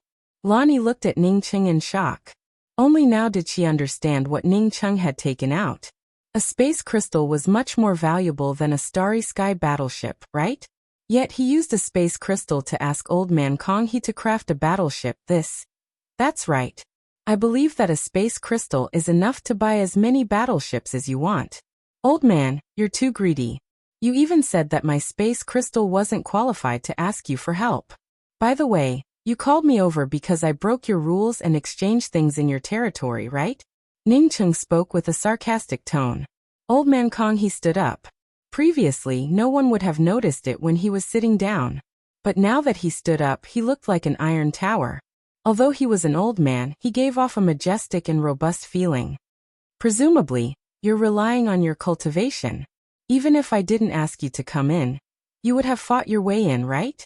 Old man Kong He looked at Ningqing and spoke with a calm voice. Ningqing shook his head. No, I wouldn't have fought my way in. I guess you would have chased after me and snatched the rest of the space crystals from me. Old man Kong He raised his hand and grabbed at Ningqing. You overestimate your space crystals. In my eyes, those space crystals aren't worth anything at all. Space-related spirit techniques? Today, I'll show you what a space-related spirit technique is. Even if it wasn't aimed at Lan Yi, when old man Kong He grabbed her, Lan Yi felt as if her chest had turned completely hollow, and a feeling of suffocation filled her. The space around Ningqing also disappeared under old man Kong He's grasp. If replaced by an ordinary cultivator, they would have struggled in a space that didn't belong to them. This was a powerful laws of space-related spirit technique, which Ningqing instantly understood. Ningqing had not only fought against several experts with laws of space-related spirit techniques, but he had also touched upon the laws of space himself.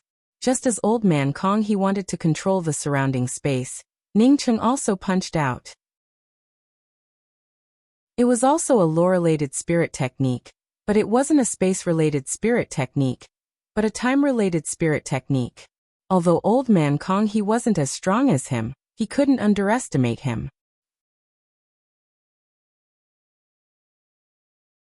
Chapter 832. The void in the surrounding space hadn't yet formed. But the moment Ning Cheng punched out, everything stopped. As Ning Cheng's fist momentum rolled up, the void created by Old Man Kong he's hand disappeared completely. Ning Cheng didn't continue. If he continued, this Old Man Kong he could only wait for death. Laws of time. Old Man Kong he exclaimed. Ning Cheng, a young man who didn't seem to pose any threat to him, had actually displayed the laws of time. Even he couldn't touch the edge of the law of time. At this moment he finally understood why Ning Cheng dared to take out the space crystal in this place. This fellow did not fear him at all. A cultivator who had come into contact with the laws of time, saying that his cultivation was lower than Kong he would never believe it. Lan Yi, who was struggling in the empty space, had just felt her surroundings lighten when she heard Old Man Kong he speak the words laws of time. If hearing about space crystals was enough to shock her, then when she heard Ning Cheng use the laws of time, she almost thought that she had heard it wrong. As a life and death realm warrior from a big martial school, Lan Yi was naturally not ignorant. She knew very well how powerful and elusive the laws of time were. At least, she had never heard of anyone comprehending the laws of time before. No wonder this Ning Cheng didn't care about taking out the Eternal Emperor Continuance pill. It turned out that he was such a powerful cultivator. You're not my opponent. If I wanted to kill you, it wouldn't take me even half an incense stick worth of time. Ning Cheng stared at Kong he and spoke with a cold voice. Old Man Kong he sighed. Yes, I'm not your opponent. It wouldn't take you even half an incense stick worth of time to kill me. Ning Cheng looked at the array formation restrictions on the opposite side of the public square and spoke. Using such a shameless method to collect materials, it should be that silver-robed man, right? Were you coerced by him? Old Man Kong he gave out a sigh after hearing Ning Cheng's words. I didn't expect your spiritual consciousness to penetrate the shielding array restrictions on this public square. That's right, I'm not the one who collected these materials. But I'm not being coerced. I'm making a deal with him. After speaking, Old Man Kong he raised his hand and waved. The array formation restrictions behind the public square slowly opened up like a curtain. Ning Cheng was able to use his spiritual consciousness to pass through the restrictions placed behind the public square. Not only was his spiritual consciousness too powerful, but his understanding of the Tao of array formations was also incomparably powerful. In the face of such a person, Kong he simply didn't have the qualifications to bargain. Rather than waiting for others to punch him away, he might as well take the initiative. After the restriction was removed, an even larger square appeared. In the middle of this public square, two giant starry sky battleships were parked. Even if one did not understand anything about starry sky battleships, one would still be able to tell that these two starry sky battleships were powerful. Inside one of the starry sky battleships, a silver-haired man in silver robes slowly walked over. His expression was ugly, and his body exuded a strong aura. This silver-haired man had a high nose bridge and blue eyes. In Ning Cheng's view, he looked somewhat similar to a Westerner. Kong he, why didn't you ask for my permission? Why did you bring others to this place? The silver-robed man hadn't even arrived in front of Old Man Kong he when he spoke up in an unhappy tone. Kong he showed a helpless smile and said, Fu Si, I feel helpless because you took someone else's things. Kong he truly felt helpless. When Ning Cheng's space crystal arrived, Kong he had said that he could take this material, but only if he helped someone craft a battleship. Otherwise, he couldn't take this material. But his partner, Furs, didn't care at all. He wanted the materials, and he wasn't willing to help refine the battleship. Is this space crystal yours? The silver-haired man named Furs glanced at Ning Cheng and spoke with an indifferent tone. Old Man Kong he remained silent. If Furs knew that this young man had used a laws of time-related spirit technique, he probably wouldn't have acted so arrogantly. Ning Cheng smiled. You're right. This space crystal is mine. You put away my space crystal. Are you planning to wait for me to come out? Then stop me and search my body for more space crystals? Furs also laughed when he heard Ning Cheng's words. You're good. It's easy to talk to smart people. That's what I meant. You shouldn't have taken out the space crystal. After saying that, Furs deliberately looked at old man Kong He and said, Kong He, it's not that I don't want to give you face today, but I have to take away this person's space crystal. Don't stop me. Kong He shook his head silently. Even if he wanted to stop him, could he stop him? After Furs finished speaking, he waved his hand, and the entire space around him turned into a wood-attributed aura. The next moment, the space around him slowly hardened, as if it wanted to solidify completely. Even Ning Cheng's domain, under the influence of this wood-attributed aura, began to solidify. Ning Cheng had entered the celestial scryer tower before. Therefore, when Furs made his move, he immediately understood that this was a wood-attributed spirit technique. As long as there was a wood-attributed spirit technique, this wood-attributed spirit technique could pose a threat. Facing Furs, who was slightly weaker than Kong He, Ning Cheng had 100 ways to kill him. Kong He controlled the laws of space. Therefore, this wood-attributed spirit technique had no effect on him. Lan Yi's cultivation was too low, so she ended up imprisoned once again. But this time, it wasn't the emptiness of a spatial hole, but a kind of suppression caused by the solidification of space. Ning Cheng was just about to bring out the time wheel to sweep away Furs' wood-attributed solidification of space, when the underworld crow ghost Rot Tan King attached to his wrist began to jump. Since the underworld crow ghost Rot Tan King wanted to fight, Ning Cheng naturally felt happy. The moment it received Ning Cheng's instructions, the underworld crow ghost Rot Tan King stretched out countless branches.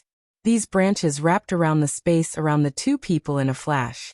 Furs hadn't even used his wood-attributed spirit technique to solidify space when the underworld crow ghost Rot Tan King sucked away the endless wood-attributed aura. The space around them instantly became smooth, and Lonnie took in a comfortable breath before quickly retreating. Just now, this wood-attributed spirit technique had locked onto her. Not only could she not breathe, but she couldn't even circulate her celestial essence. Facing this kind of power, she didn't want to get trapped again. Underworld Crow Ghost Rot Tan King? Furs instantly recognized the Underworld Crow Ghost Rot Tan King, and his eyes immediately shone with a green light. The Underworld Crow Ghost Rot Tan King was too important to his family. What would happen if he could take this Underworld Crow Ghost Rot Tan King for himself? As Furs thought of this, wood-attributed Dao Charm poured into his wood-attributed spirit technique to solidify space one after another. At the same time, he threw out a black net. He wanted to capture Ning Cheng alive and ask him where the Underworld Crow Ghost Rot Tan King came from. As Furs' wood-attributed Dao Charm continued to pour in, the surrounding spatial shackles grew harder and harder. Ning Cheng understood at a glance that the Underworld Crow Ghost Rot Tan King couldn't block it. It wasn't that the Underworld Crow Ghost Rot Tan King couldn't block it, but that the Underworld Crow Ghost Rot Tan King's grade wasn't high enough. With a wave of his hand, he put away the Underworld Crow Ghost Rot Tan King. Then one time wheel after another blasted out. The solidified wood-attributed space, in front of Ning Cheng's time wheel, turned into nothingness. It couldn't even block it for a moment. After the first time wheel blasted through the solidified space, Ning Cheng's domain directly tore through the surrounding wood-attributed solidified space. Bang bang bang. The time wheel, which completely tore through the surrounding solidified space, slammed into Furs' black net. Before the black net could even fall, a tear appeared on it. The time wheel that followed immediately tore the black net into a mess. Ka. Poof. The powerful wood-attributed protective domain in front of Furs finally shattered under the time wheel after time wheel. But before Furs could bring out a more powerful means, the next time wheel directly turned Furs' lower body into nothingness. Stop! I'm a member of the Fusey clan, you can't kill me. Realizing that he was not Ning Cheng's opponent, and that the surrounding space was under Ning Cheng's control, Fusey truly panicked.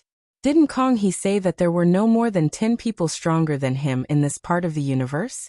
Why did such a young powerhouse suddenly appear? Ning Cheng sneered. So what if it was the Furs clan, wanting to kill him and hoping that he would stop? Dream on. As for the Furs clan, He had never even heard of it. Another 2 time wheels blasted out, and Furs could no longer beg for mercy. Except for a ring. Ningqing blasted his entire body into nothingness. Just as Ningqiang was about to put away the ring, he saw a black light roll up the ring and disappear into the sky. Even Ningqiang's spiritual consciousness couldn't catch up with this black light. So fast. Ningqiang stared in the direction where the black light disappeared in amazement and frowned slightly. After a while, Ningqiang turned to Old Man Konghe and asked, "Who is this person? Where did he come from?" Old Man Konghe shook his head. "I don't know. His cultivation method is very strange. You easily defeated him, but he most likely didn't put you in his eyes. He came here to find me for cooperation, and asked me to help refine the most powerful Starry Sky battleship." "Does he also understand Starry Sky battleships?" Ningqing asked in surprise. "He doesn't understand it, but he has a flame that can melt void-returning sifting metal. I also want to refine such a top-grade Starry Sky battleship myself.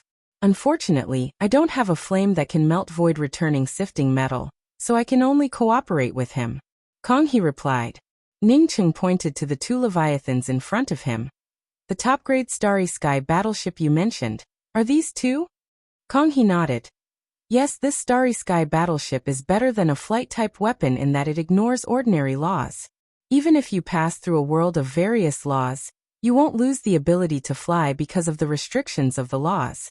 If I want to leave this place, I also need such a battleship. I'm responsible for refining it, while he provides the void-returning sifting metal and the melting flame." "What's a void-returning sifting metal? What level of flame does it need to melt it?" Ningqing asked in doubt. He really didn't know anything about void-returning sifting metal. Konghe didn't answer Ningqiang. Instead, he walked up to one of the battleships and pointed to a piece of cold black iron. "This is void-returning sifting metal. Flames below grade 6 Starry Sky can't melt this material at all." Ningqiang's spiritual consciousness fell on this piece of black iron, and immediately understood that Konghe was right. His celestial river flame couldn't melt this material before it advanced further. However, he quickly focused his attention on this Starry Sky battleship. This Starry Sky battleship looked just too perfect. The hidden radium light cannons and flowing sky cannons weren't important to Ningqiang. More importantly, this Starry Sky battleship was a combination of technology and artifact crafting methods. Although Ningqiang hadn't tried it himself, he knew that this thing could ignore ordinary forbidden space restrictions. Moreover, it could also ignore any kind of spiritual power restriction. Chapter 833. No matter how much of a genius Ningqiang was, without a few thousand years of cultivation, he would not be able to enter the sect. Think about it, how long would it take to become a king refiner? Even with sufficient materials, it would still take countless years, right? If you weren't a king refiner of the inferior artifact, you wouldn't be able to learn his things. Since Old Man Konghe said so, it meant that he agreed to help him complete this Starry Sky battleship. Therefore, it wouldn't be a problem to mention Sifting Orchid at this time. Lani wanted to go back and enter seclusion to advance to the Eternal Realm. But now that Ningqiang spoke, she quickly took the opportunity to leave. Ningqiang didn't quite understand Konghe's meaning, but he vaguely understood it. That was to refine the same thing or many materials. However, once the materials were limited, the space for accepting materials would be much smaller, and some of the best materials would be missed. Ningqiang felt his heart move. He came from a planet with a low-level technological civilization. Not to mention that his cultivation had already reached the Eternal Realm, and he also possessed a Starry Sky sea of consciousness. Even with his innate talent and understanding, very few people could compare to him. Or else he wouldn't have such accomplishments in the most complicated array path. Old Man Konghe glanced at the pile of materials he had selected and said, "You do have a lot of materials, but if you want me to help you complete this top-grade battleship, it's still far from enough. As for repairing this kind of low-leveled battle disc, it would only cause me to lose face. As such, I will definitely not do it." Konghe glanced at Ningqiang. "Do you have a spirit rank flame?" Ningqiang had already used up a lot of these materials, but there were still many more here. Unfortunately, Ningcheng wasn't an ordinary person. He was a top-grade weapon emperor, and his artifact crafting techniques weren't any worse than Kong He's. It's just that Kong He didn't know about this. If Kong He knew that Ningcheng was a peak-grade weapon emperor, he would have never let Ningcheng enter his cabin. This was the result of his countless years of accumulation and painstaking efforts. Even if he helped Ningcheng refine the battleship for free, he would not agree to let Ningcheng learn from him. After Ningcheng entered the cabin, he came to know just how many things were inside the cabin. This wooden house was basically a miniature spatial magic treasure, and there were hundreds of millions of jade slips inside. From the looks of it, the cultivators who brought the materials to Kong He to refine the battleship had made a mistake. The better the materials, the better the chance. This Kong He truly had an eccentric personality. If that's the case, then forget it. For this kind of thing, it was not in Ningcheng's character to beg Kong He. Pillrice Celestial River isn't the only one who can repair the Technobattle disc. Ningcheng didn't expect Kong He to reject him. He immediately spoke up. Master Kong He, I still have some space crystals here, as long as... Ningcheng, on seeing old man Kong He's eyes glowing, understood that things were about to end. Therefore, he quickly struck while the iron was hot. Master Kong He, do you think these things are enough? I have another kind of flame that might be able to help. In just over a year's time, Ningcheng had completely swept through all of these jade strips, without missing even a single one. Not only that, but because of his cultivation method, he also found some problems in the jade strips left behind by Kong He. In order to completely sort out these things, Ningcheng did not leave the wooden house. Instead, he went into seclusion to sort out what he had learned, while at the same time engraving these questions into some new jade strips.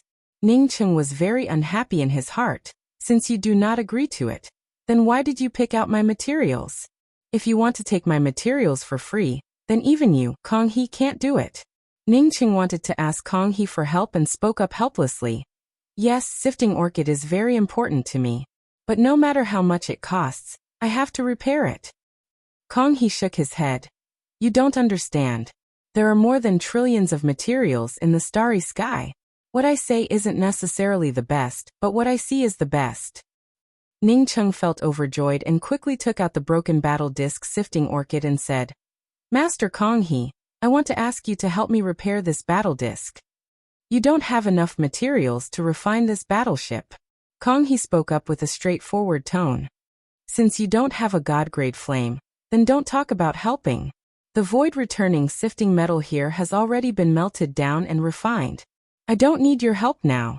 Old man Kong He spoke up calmly. If it weren't for Ningcheng's strength, he wouldn't have wanted Ningcheng to stay in his workplace. Kong He looked at the broken sifting orchid in front of him and spoke up with an unhappy tone. You want me to repair this low-level thing? Master Kong He, since the materials you need aren't necessarily the best, why don't you just tell me what you need? Ningcheng asked with some confusion. In Ningcheng's view, the things he learned about alchemy, array formations, artifacts, talismans, etc., were countless times more complicated than learning about science and technology. Since Kong He agreed to let him learn about it, why would he still ask this old man? Kong He also said that he would study it for a few days, but Ningcheng didn't care about a few days. Fortunately, Kong He's classification was very clear, from low to high, layer by layer. Ningcheng didn't take out the jade strips to check them. He knew that with so many jade strips to check, he wouldn't be able to finish reading them even after hundreds of years. His spiritual consciousness fell directly on the first jade strip.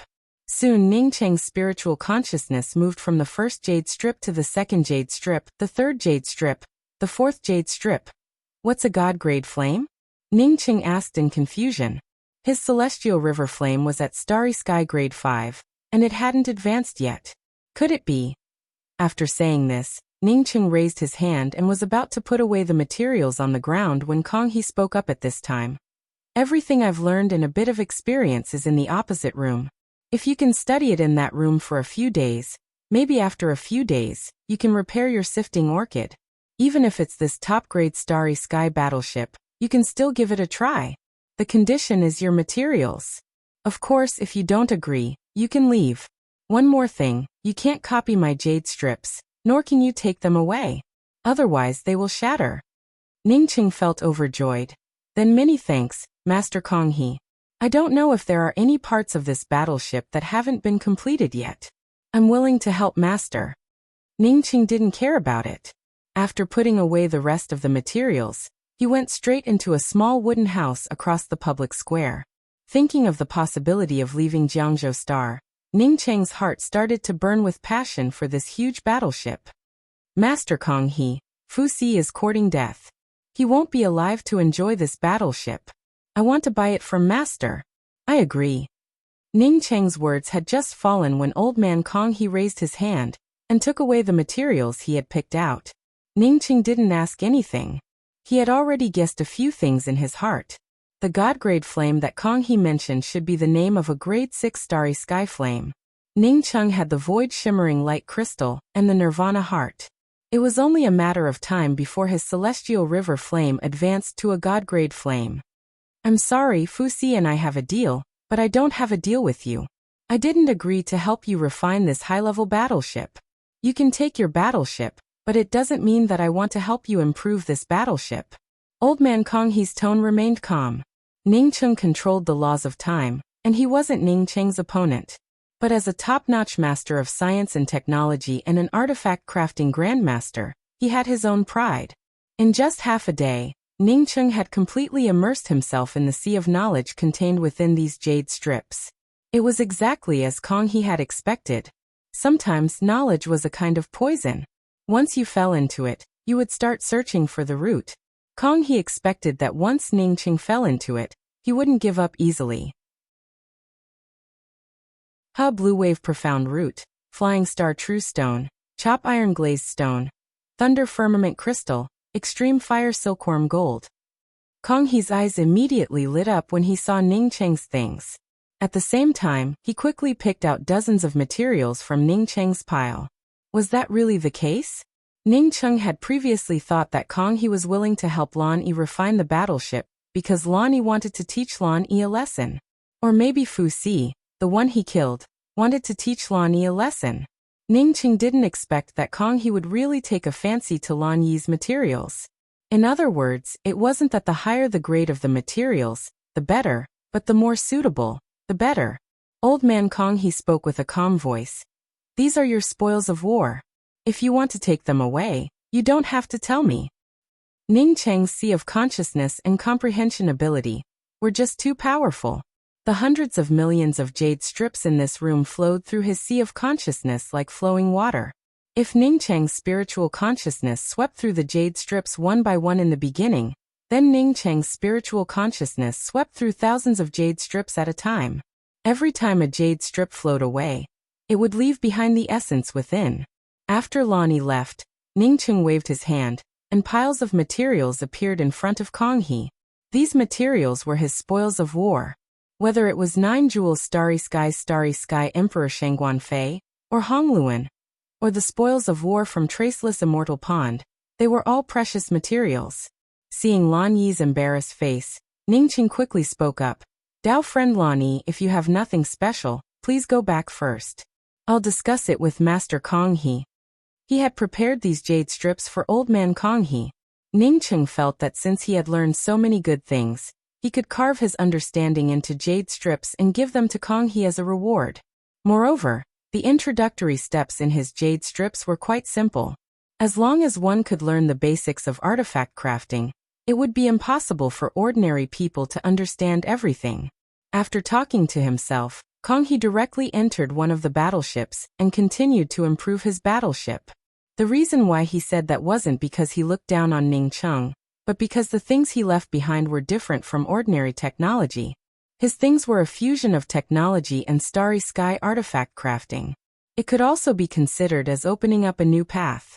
It was because he fancied Ningqing's materials. Otherwise, even if he knew that Ningqing couldn't learn his things, he wouldn't have let Ningqing enter that wooden house. Konghe smiled. Study it for a few days? I hope you can come out after 1,000 years. No, you'll have to come out after 2 years. Because after 2 years, my things will follow me into the void. You came to me for something else, right? Just when Ningqing didn't know what this old man Kong He's attitude was, this old man Kong He took the initiative to speak up. Senior Kong He, I have a chance to craft a battleship. I want to give this opportunity to Brother Ning. Lan Yi, who stood on the side, interjected. Chapter 834. Ningqing hadn't even finished engraving the jade strip when he felt the space around him fluctuating. He immediately rushed out of the cabin, and the next moment, the cabin turned into a ray of light and disappeared into the void. Did the cabin escape into the void? Ningqing quickly looked back and saw that only one of the two huge starry sky battleships on the public square was still there, while the other had disappeared without a trace. Ningqing quickly rushed to the battleship belonging to him and took a look. The battleship hadn't been touched, and everything inside was intact. Apart from Old Man Kong He and his battleship, the cabin filled with information had disappeared from the public square. Ningqing had sunk into the deduction of the jade strip inside the cabin, so he naturally didn't think about anything else. But now that he relaxed, he immediately understood what was going on. Old Man Kong He didn't have a good heart to let him study the technological information inside the cabin. The information inside was a fusion of technology and artifact crafting. Apart from him, a weapon emperor, how many people could fully comprehend the information inside the cabin in 2 years? Even if a weapon emperor went in, without his powerful sea of consciousness and comprehension ability, he wouldn't be able to fully comprehend it in 2 years, right? In other words, if an ordinary person entered the cabin, Kong He wouldn't have been able to comprehend the information inside before the cabin was swept away by him. Kong He didn't know that Ningqing was a weapon emperor, let alone the strength of his sea of consciousness. He thought that Ningqing, like others, wouldn't be able to comprehend even 1/10,000th of the information in just 2 years. That's why he let Ningqing enter the cabin. After 2 years, Kong He's battleship was completed, and Kong He left this place on the battleship. Since the cabin was his heart and soul, it naturally followed him into the void. After understanding this, Ningqing almost raised his middle finger at Kong He in disdain. Fortunately, although Kong He was stingy with his things, he didn't feel disgusted. At least he didn't sweep away the 2 battleships. If Kong He had swept away the 2 battleships, Ningqing wouldn't have been able to do anything about it. After understanding Kong He's thoughts, Ningqing no longer thought of returning Kong He's understanding. Ningqing didn't stay here to finish the nearly completed top-grade Starry Sky battleship.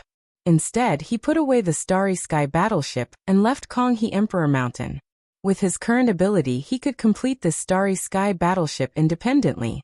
As for Sifting Orchid, he could perfectly restore his original appearance. After returning to Stately River Star, he could slowly do it. Pill Rice Celestial River was the most famous technological celestial river among the 4 grand starry skies. Most of the planets in this technological celestial river were engaged in production related to science and technology. The most popular products were naturally radium weapons and various types of battleships, as well as planetary space-locking devices. Grand Nurong Star was the most powerful starry sky battleship production planet in Pill Rice Celestial River. In fact, in Pill Rice Celestial River, the starry sky battleships produced by the other planets were also in short supply. The planets in the Pill Rice Celestial River were not 100% technologically advanced, at least not the Sifting Forest Star. The Sifting Forest Star had a large number of starry sky sects. These sects, like the rest of the starry sky planets, mainly focused on cultivating within the starry sky.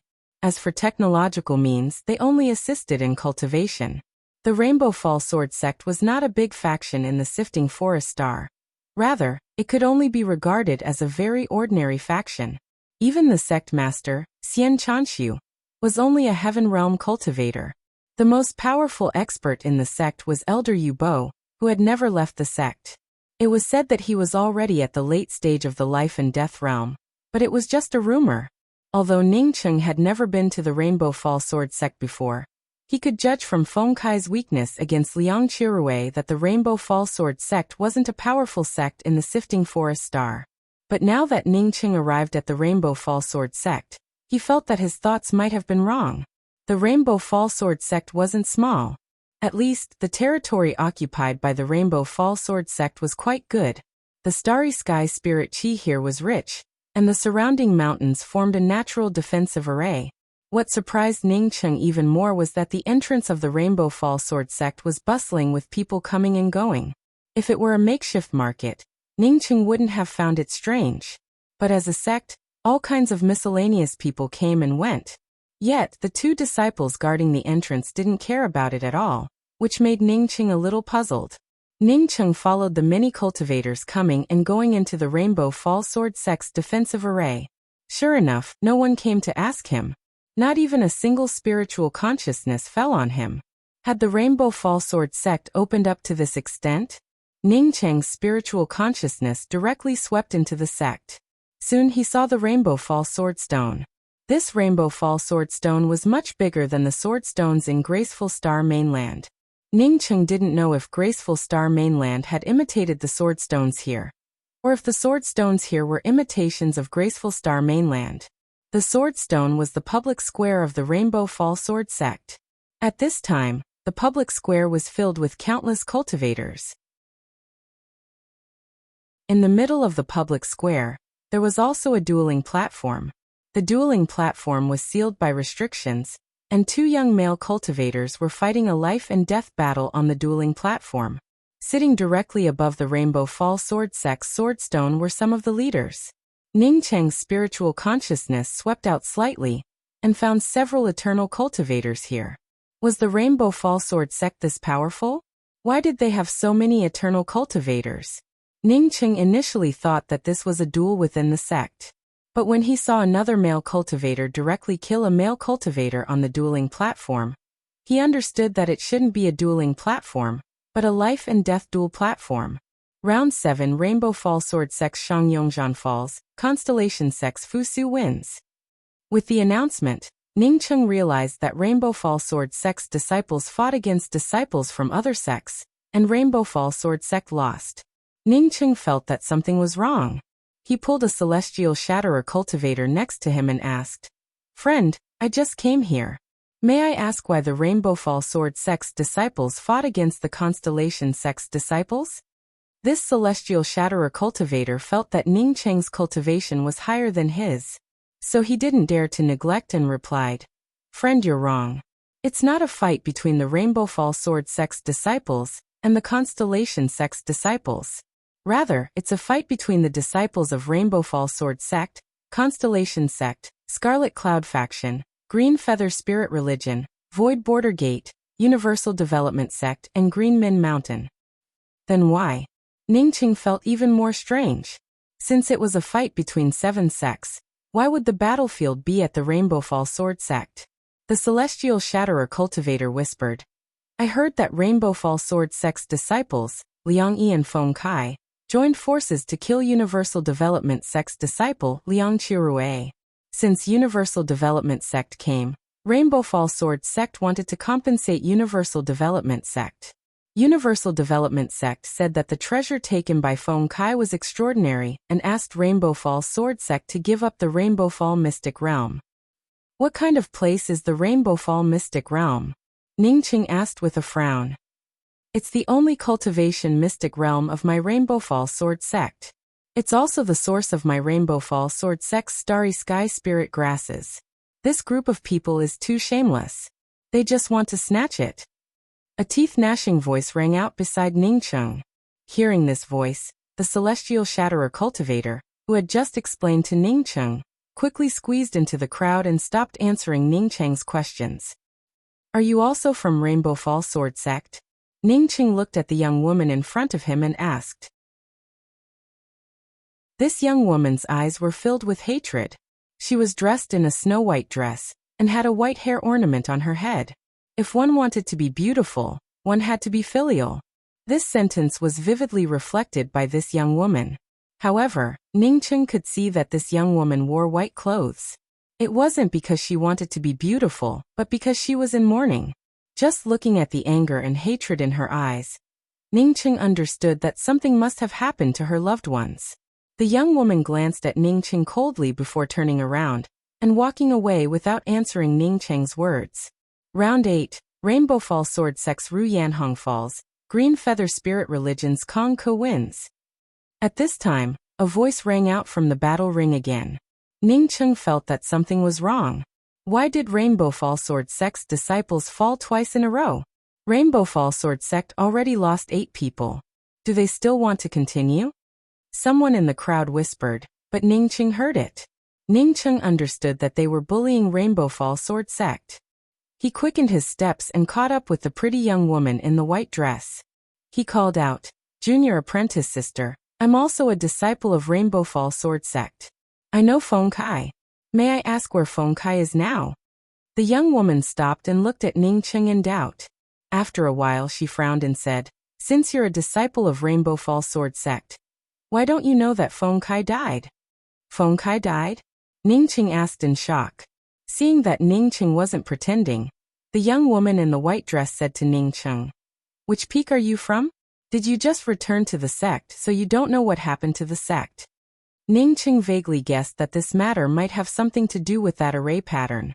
He suppressed the murderous intent in his heart and asked, "I'm not a disciple of Sifting Forest Star's Rainbow Fall Sword Sect. I'm from Graceful Star Mainland's Rainbow Fall Sword Sect. I met Feng Kai 2 years ago. At that time, Universal Development Sect's Liang Chirui chased after him, and I helped Feng Kai kill Liang Chirui. Later, Feng Kai gave me something. He said that Rainbow Fall Sword Sect's disciple Liang Yi obtained it. I came here just to look around, but now I want to know who killed Feng Kong." "So you're the one who took it?" the young woman in the white dress exclaimed. "What the hell is going on?" Ning Cheng's tone turned stern. The young woman in the white dress bowed to Ning Cheng. "Greetings, senior apprentice brother from the sect. I'm Liang Yi's Dao companion Yu Yayun. After Feng Kai came back, he gave me some cultivation resources, and then went into seclusion. I never had the chance to ask him about some things. But a year later, Universal Development Sect found my Rainbow Fall Sword Sect and forcibly took away Feng Kai. Feng Kai told me about Liang Yi's death before he left. Since then, there was no more news about him. I'm afraid that he has already fallen. I don't think he said that senior apprentice brother took the thing. Otherwise, Universal Development Sect would have known about it. Now that 6 sects have besieged my Rainbow Fall Sword Sect, I'm afraid that after this battle, Rainbow Fall Sword Sect will gradually wither away. Since senior apprentice brother came from the ancestral master's mother sect, you should leave quickly."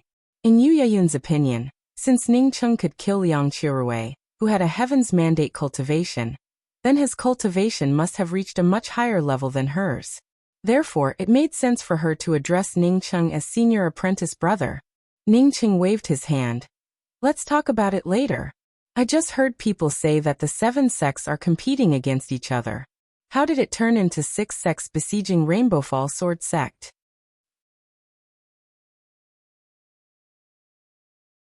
Chapter 835.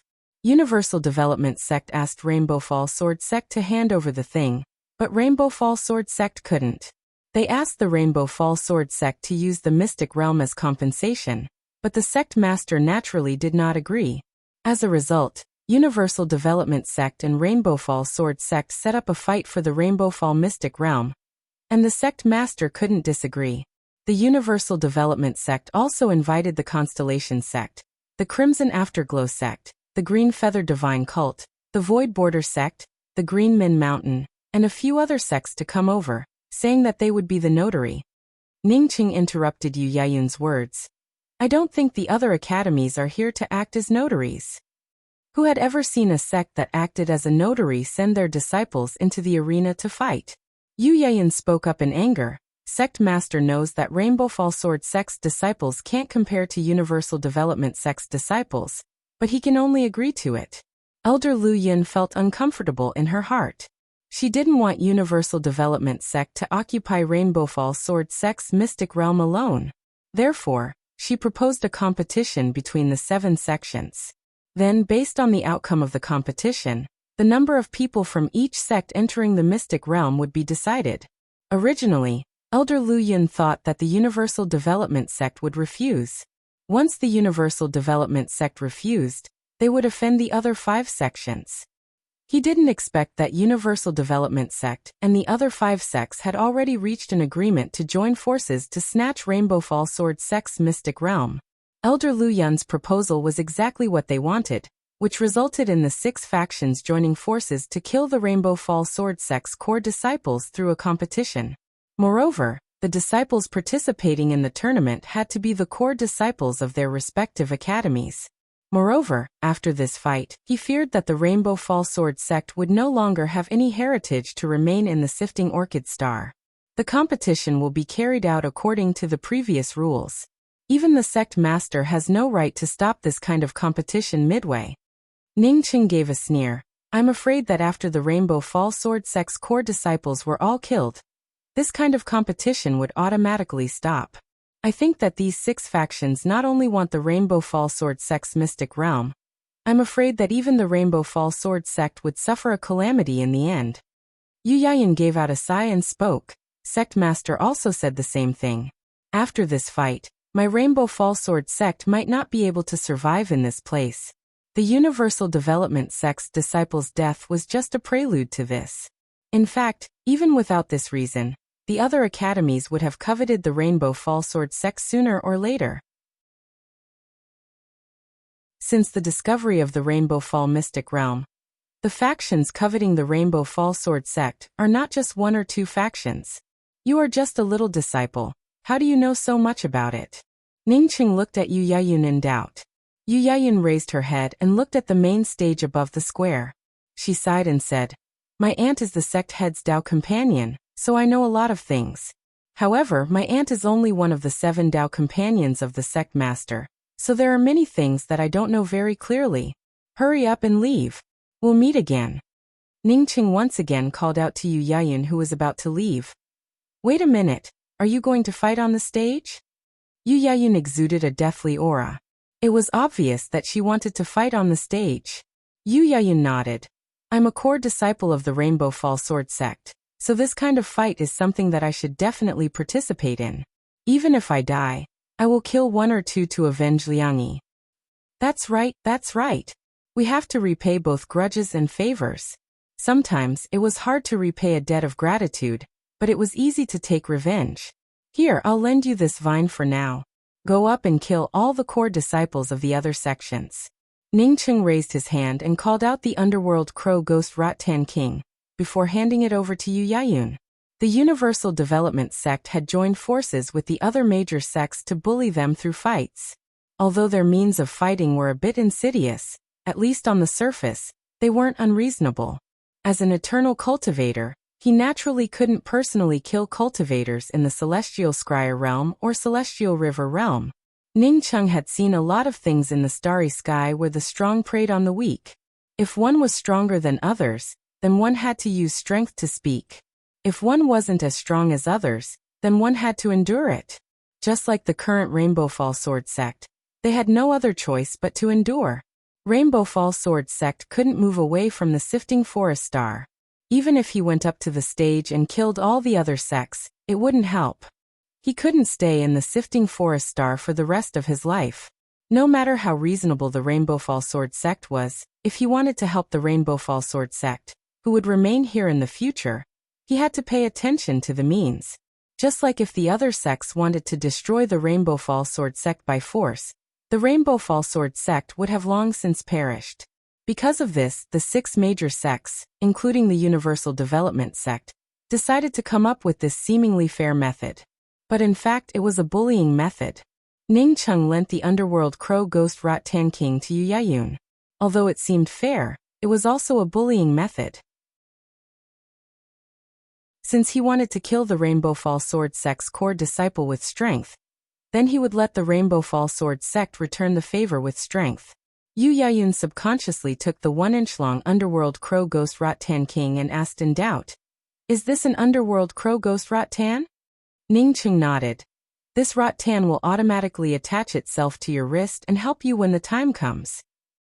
He didn't explain that this wasn't an underworld crow ghost Rat-Tan, but an underworld crow ghost Rat-Tan King. As soon as Ningqing's voice fell, the underworld crow ghost Rat-Tan King turned into a vine mark and attached itself to Yu Yayun's wrist. Thank you, senior apprentice brother. Yu Yayun bowed. She knew that this senior apprentice brother had an underworld crow ghost rattan that could attach itself to someone, and could even kill Liang Qirue. From this, she understood that this senior apprentice brother had at least reached the late-stage Heaven's Mandate realm, or even the Heaven-seated realm. By the way, I have one more thing to ask you. Did the Rainbow Fall Sword sect take away Feng Kai on their own initiative, or did they forcibly take him away? Ningqing asked another question when Yu Yayun was about to leave. An eternal powerhouse from the Universal Development sect came to the sect. Feng Kai knew that even if the sect master took out the lives of the entire sect, he wouldn't be able to stop an eternal powerhouse. Therefore, after telling me some things, he took the initiative to leave with the eternal cultivator from the Universal Development sect. Yu Yayun obviously knew why Ningqing asked this question, but she also told him the truth. Ningqing nodded. Go ahead. I'll help you hold the line. Remember to kill as many as you can. Sect Master Xian, the 8th round has already ended. But for the 9th round, Void Border Gate's disciples have been waiting on the stage for quite some time. Why hasn't your sect sent anyone up yet? On the main stage of the Swordstone Public Square, an elder from the Universal Development sect asked a middle-aged male cultivator sitting not far away. This middle-aged male cultivator was Rainbow Fall Sword Sect's sect master Xian Chanshu. He truly regretted it now. He felt sure that the other 6 sects wouldn't lose a disciple in every round. Unfortunately, he couldn't watch the battles between the other sects yet. It was because they had already discussed it before the competition. Rainbow Fall Sword Sect was the host, so they had to participate in the first 10 rounds. The 7 sects had already signed the agreement, and no sect could withdraw midway. Once they withdrew, the sect would have to immediately leave the Sifting Forest Star. Rainbow Fall Sword Sect had spent many generations and a lot of effort to maintain its current state on the Sifting Forest Star.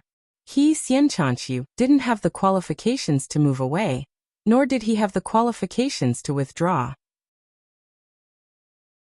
If he really did so, he would become the biggest sinner of Rainbow Fall Sword Sect. Elder Bao, you underestimate Rainbow Fall Sword Sect too much.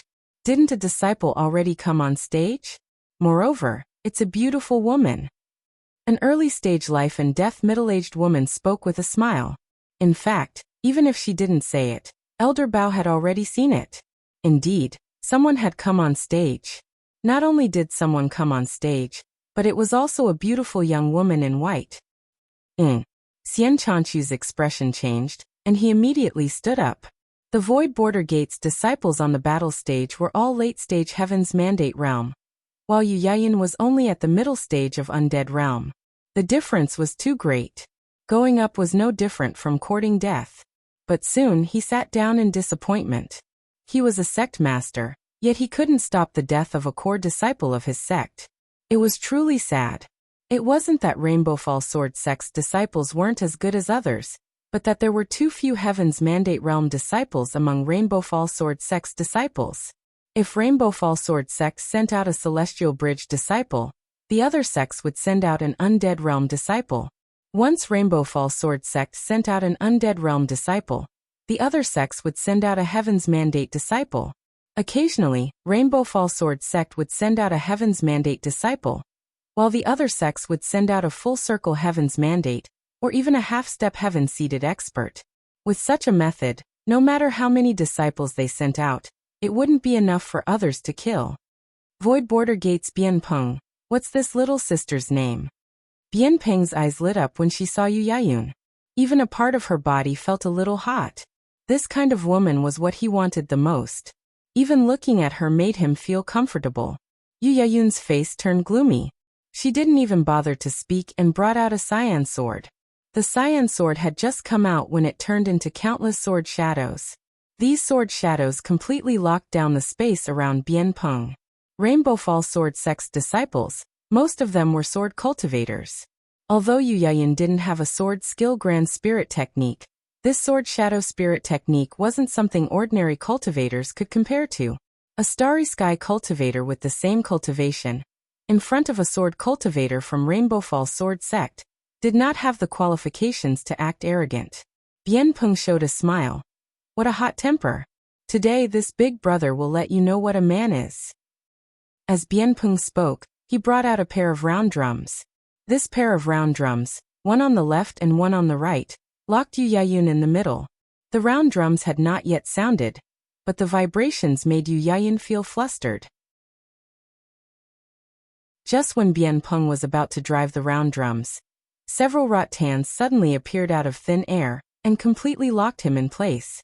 At this moment, the rattans directly tore apart his domain, while his celestial essence and spiritual consciousness also felt suppressed by the rattans. Yu Yayun felt the suppression around her lighten, and she immediately saw the underworld crow ghost rattan king locking Bien Peng in place. But before she could do anything, the sword shadows she brought out turned Bien Peng into pieces. Even his essence spirit couldn't survive for even half a breath. The entire Rainbow Fall Swordstone's public square turned silent. This fight had ended too quickly. It seemed that it had ended before it even started. Yu Yayun felt even more shocked. She didn't expect this senior apprentice brother from the graceful star mainland to be so overbearing. Just by lending her a rattan, he instantly killed Bien Peng, a late-stage Heaven's Mandate cultivator. Fortunately, she quickly sobered up and put away Bien Peng's ring. Then, a cluster of flames burned Bien Peng into nothingness. The underworld crow ghost rattan king had long since hidden itself, and once again reappeared on Yu Yayun's wrist. At this time, the presiding cultivator reacted and quickly sang. Round 9, Void Border Gates Bien Peng falls, Rainbow Fall Sword Sex Yu Yayun wins.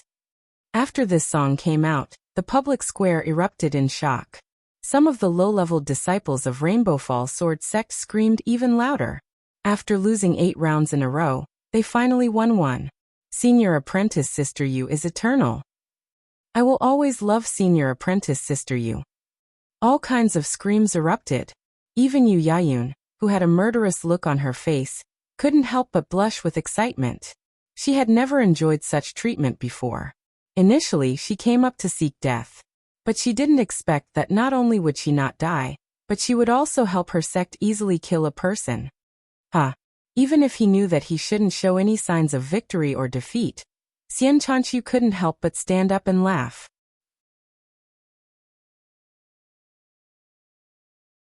Chapter 836. 3 seats away from Xian Chanchu was a short-haired man with a pointy face. When he heard the loud laughter, his face turned ashen. As for the other 5 academies and the disciples of the Rainbow Fall Sword Sect, all of them came out unscathed. When it was Void Border Gate's turn, a disciple had fallen. This was simply too much of a slap to their face. Furthermore, he knew that the disciple who was killed was a disciple with great potential from the Void Border School. Such a disciple with such potential had now fallen in the hands of the Rainbow Fall Sword Sect for no apparent reason. Before the presiding cultivator could announce the start of the 10th round, a man jumped onto the stage. Xian Chanchu's laughter immediately stopped. He knew this cultivator. It was the Constellation Sect's disciple, Fu Su, who killed Rainbow Fall Sword Sect's core disciple, Shang Yongzhan, in the 7th round. Seeing that another person had come onto the stage, the host on the side hurriedly called out for the 10th round to begin. The many cultivators below the stage fell silent as they nervously watched the duel between Fu Su and Yu Yayun. No matter how strong Fu Su was, he had yet to reach the heaven-seated realm. As such, facing the underworld crow ghost rattan king, it was not enough. Yu Yayun had just brought out her sword shadows and her domain had just collided with Fu Su's domain when the underworld crow ghost rattan king tore through Fu Su's domain. A few breaths later, the fully activated sword shadow smashed Fu Su into pieces. Fu Su died even faster than Bien Peng. At the very least, Bien Peng had managed to fully extend his domain and bring out more than half of his magic treasures. As for Fu Su, he had only just brought out his magical weapon. Before he could even pose a threat, he was already killed. Yu Yayun stared blankly at the underworld crow ghost rattan king mark on her wrist. She hadn't even made a move. Yet her opponent had already died. This was simply. The cultivator presiding over the match reacted quickly, and immediately sang out, Round 10 Constellation Sect's disciple Fu Su falls, Rainbow Fall Sword Sect's Yu Yayun wins. Yu Yayun once again killed Fu Su in an instant. This time, the square was in a complete uproar. In the previous battles, even if one was killed, there was still a process. The two battles just now didn't have any process at all, and he was killed immediately. Ningcheng secretly cursed the underworld crow ghost Rat Tan King for being an idiot. If this went on, how could he kill any core disciples? He immediately sent a message to the underworld crow ghost Rat Tan King, asking it to restrain itself from the next fight. If he could kill them in an instant like this every time, his plan would be ruined. He wanted Yu Yayun to go up to kill the core disciples of other sections. Otherwise, he could just go up himself. Why would he need Yu Yayun? The Swordstone Square was in an uproar, but no one was willing to go on stage to fight anymore. 2 Fate State cultivators had been instantly killed. The other cultivators weren't fools. Why would they go and get themselves killed? No one went up, but some of the sect elders and sect leaders on the main stage were discussing spiritedly. Obviously, Yu Yayun's attack had shocked everyone. She has a very powerful pet beast. It should be something like a vine. It looks like a starry sky grade 7 underworld crow ghost Rat Tan King. Impossible. What's her cultivation? It can control a starry sky grade 7 underworld crow ghost Rat Tan King? Using a pet beast like this is no different from cheating. That's right, this is cheating. If our sect allowed our disciples to compete with high-level pet beasts, what kind of competition would it be? Let's just have a beast fight. The various discussions on the main stage made Xian Chanchu's face turn ashen. These sects were simply too shameless. Although he also wondered why Yu Yayun was so powerful. Yu Yayun's use of plant vines to fight the enemy was completely within the rules. It had nothing to do with cheating at all. Sect Master Xian, your Rainbow Fall Sword sect really knows how to cheat. You even use such a high-level pet beast to help your disciples. What's the point of this kind of competition? If you really want to compete like this, then we might as well let our disciples use our sect's top-grade pet beasts. Universal Development Sect's Elder Bao Xian, who had previously ridiculed Xian Chanshu, spoke up again. He knew that Yu Yayun's pet beast wasn't of a low level, but it definitely wasn't a starry sky grade 7 pet beast. Not to mention that Sifting Forest Star couldn't cultivate a grade 7 pet beast. Even if it could, Yu Yayun couldn't control it. Xian Chanshu sneered. If you don't have the guts, just say that you lost. What's the point of making such an excuse? My Rainbow Fall Sword sect lost 8 core disciples in a row. And did you hear me say half a word? Sure enough, when people are shameless, they can say anything. Now my Rainbow Fall Sword sect's disciples have been waiting on the dueling stage for a while. Why hasn't anyone come up yet? Bao Xian suddenly stood up and overflowed with murderous aura. What's wrong? Is Sect Master Xian here to teach me a lesson? Xian Chanshu's face turned a little pale. He knew that he couldn't compare to Bao Xian. But since this person dared to bully his sect, he naturally wouldn't back down. He also suddenly stood up and said, I don't deserve to teach you a lesson. I'm just stating the facts. Perhaps Elder Bao is right. But whether my Rainbow Fall Sword sect wins or loses, there is no reason to speak of. After saying these words, Xian Chanshu felt as sullen as he could get. The reason why this fight wasn't fair was because Rainbow Fall Sword sect wasn't as strong as others. Ningcheng felt overjoyed when he saw the conflict on the main stage. As long as Bao Xian dared to take the initiative, he would use his time will to turn all the invaders into nothingness. Then he would have an excuse to destroy the other sections. But to Ningcheng's disappointment, another eternal cultivator called out to Bao Xian. Apparently, this eternal cultivator understood that if he wanted to take over Rainbow Fall Sword sect, he couldn't do so through a tough stance. He had to have a solid reason to do so. Otherwise, he would face endless troubles in the future. Bao Xian's reason didn't hold up at all. After this eternal cultivator called out to Bao Xian, a cultivator standing behind him took the initiative to speak up. Master Elder Bao, let me handle the 11th round. This time, it all started because of my big brother. I should be the one to take the lead. The eternal cultivator nodded. Qiuqi, you have to be careful. That rat tan of hers is a bit weird. If I'm not wrong, it's indeed the underworld crow ghost Rat Tan King. However, it would be very difficult for the underworld crow ghost Rat Tan King to advance to Starry Sky Grade 7. That little female cultivator on the dueling platform shouldn't be able to do it. Although he said that Yu Yayun couldn't do it, What he meant was that Rainbow Falls Sword Sect couldn't help the Underworld Crow Ghost Rot-Tan King advance to Starry Sky Grade 7. The cultivator who asked to fight bowed and nodded cautiously before stepping onto the dueling platform from the void. Seeing this cultivator step onto the stage, Xian Chanchu frowned. He also knew this cultivator.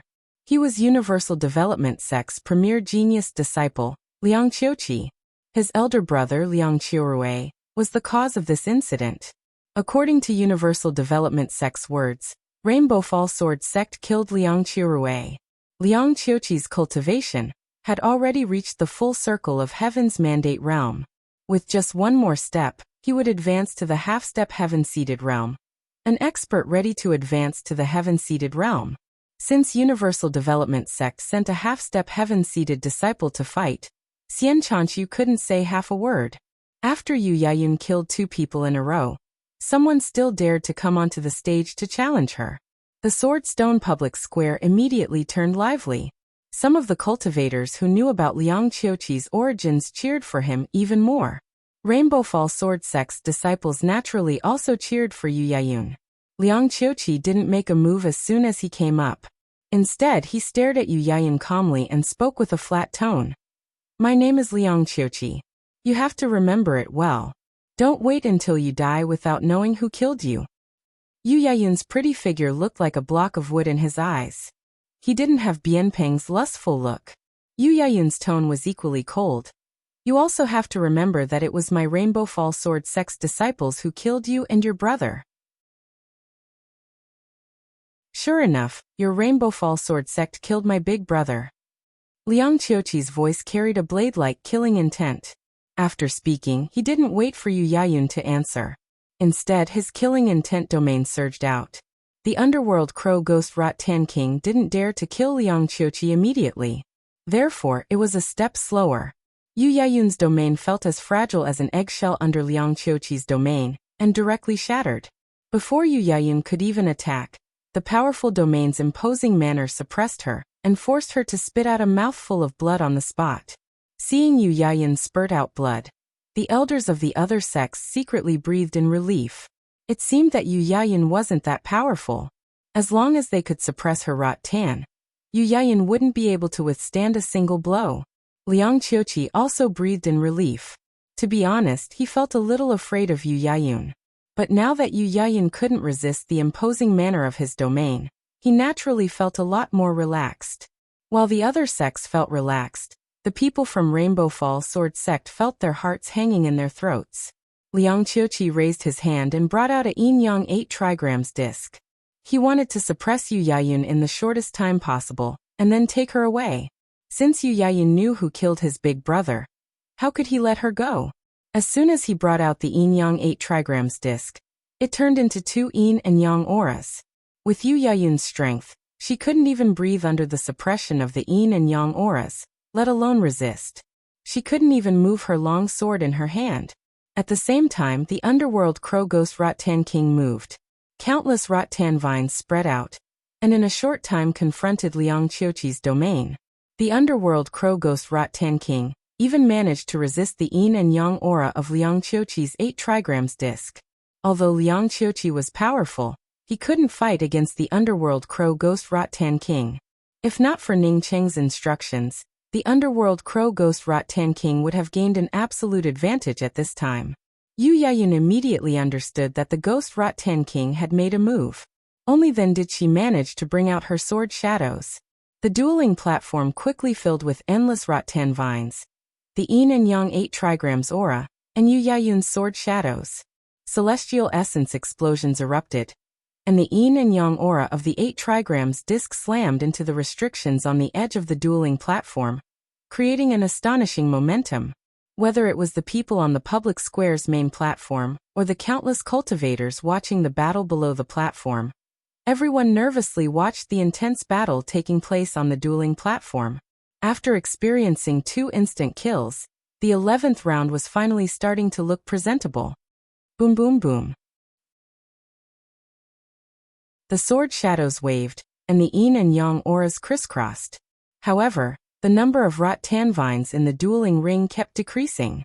Most of the cultivators watching the battle thought that Liang Qiuqi's Yin-Yang 8 trigrams disc had already swept away most of the rattan vines. As long as the dueling continued, Yu Yayun's rattan vines would eventually disappear. Even Liang Qiuqi felt that the rattan vines were getting less and less threatening under his attacks. With a snort, he fully stimulated his celestial essence. Now that the time had come, he no longer had the mood to fight against a low-level cultivator like Yu Yayun. Only a few eternal cultivators felt that something was wrong, but Liang Qiuqi still had the upper hand. Just when Liang Qiuqi stimulated his celestial essence and wanted to fight back in one fell swoop, 2 rattan vines suddenly stretched out from under his feet, completely ignoring his domain and completely binding him.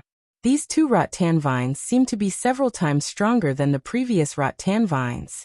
Even if Liang Qiuqi struggled, he couldn't break free. Not good. Liang Qiuqi had just felt something wrong when Yu Yayun's sword shadows rushed over and tore through his body without any hindrance.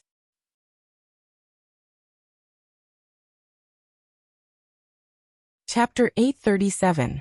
Round 11, Universal Development Sex Liang Qiuqi falls, Rainbow Fall Sword Sex Yu Yayun wins. This battle was intense and lasted for a long time. Therefore, the announcer quickly announced the result. Liang Qiuqi was strong, but he wasn't the strongest under the heaven-seated realm. Now that Liang Qiuqi and Yu Yayun had fought, even though Yu Yayun had defeated Liang Qiuqi, she was also battered and exhausted. Not only was his breathing chaotic, he even spat out a mouthful of blood. Some of the cultivators who were in no way weaker than Liang Qiuqi were eager to give it a try. The battle between Yu Yayun and Liang Qiuqi proved that Yu Yayun was only at this level. Not to mention, Yu Yayun had already exhausted herself greatly. If he could kill Yu Yayun in one fell swoop, his name would definitely spread throughout the entire sifting forest star. In just a dozen breaths of time, someone flew onto the dueling platform. There were even a few people in the audience who were eager to give it a try. From her performance on the dueling platform, everyone could tell that Yu Yayun was indeed exhausted. The battle this time also lasted for a long time, and the process was intense and dangerous. At the last moment, Yu Yayun barely managed to defeat her opponent. The 12th round, Green Feather Spirit Religion's Kong Ko falls, Rainbow Fall Sword Sex Yu Yayun wins. The 13th round, Green Feather Spirit Religion's Ganjuyu falls, Rainbow Fall Sword Sex Yu Yayun wins. In the 14th round, Scarlet Cloud Faction's Yin Ziqian fell, Rainbow Fall Sword Sex Yu Yayun wins. The 19th round, Constellation Sex Kong Shana falls, Rainbow Fall Sword Sex Yu Yayun wins. When the participating cultivators sang to the 19th round, and no one went on stage for a while, everyone suddenly woke up. Yu Yayun had already won 11 matches in a row, and all her opponents had fallen on the dueling platform. Moreover, apart from the first 2 matches, the rest of the matches were extremely difficult to fight. Yu Yayun seemed like she could be killed at any time, but in fact, Yu Yayun was able to persist until the end and kill her opponent. The cultivators who came to their senses no longer went up to court death. Most of them thought that Yu Yayun was pretending to be a pig to eat a tiger. She purposely showed weakness to the enemy, and then went on a killing spree. She was clearly an arrow at the end of its flight, yet after going up to fight, he was still courting death. Wasn't this showing weakness to his opponent? Universal Development Sex Bao Xian slammed the table in front of him, and suddenly stood up with an angry voice. Xian Chanxiu, isn't your Rainbow Fall Sword Sect too shameless? To actually lend your sect's Starry Sky Grade 7 Underworld Crow Ghost Rattan King to a disciple, and let that disciple kill the core disciples of the other sects on the dueling platform. Do you think that the other 6 sects are blind? Xian Chanxiu, who knew that Bao Xian was looking for an excuse, could only suppress his anger and say to Yu Yayun, Yayun, come down. The next match will not be a match between my Rainbow Fall Sword sect, but rather a match between the other academies. Yu Yayun had killed 11 core disciples in a row, and the killing intent in her heart had long since been worn down. Now that the sect master had asked her to go down, she naturally wouldn't stay up there. However, even if she wanted to go down now, it was impossible. Yu Yayun had killed 11 core disciples of the other sects, and they were all outstanding disciples. If they let Yu Yayun die just like that, How could the six sects swallow this anger?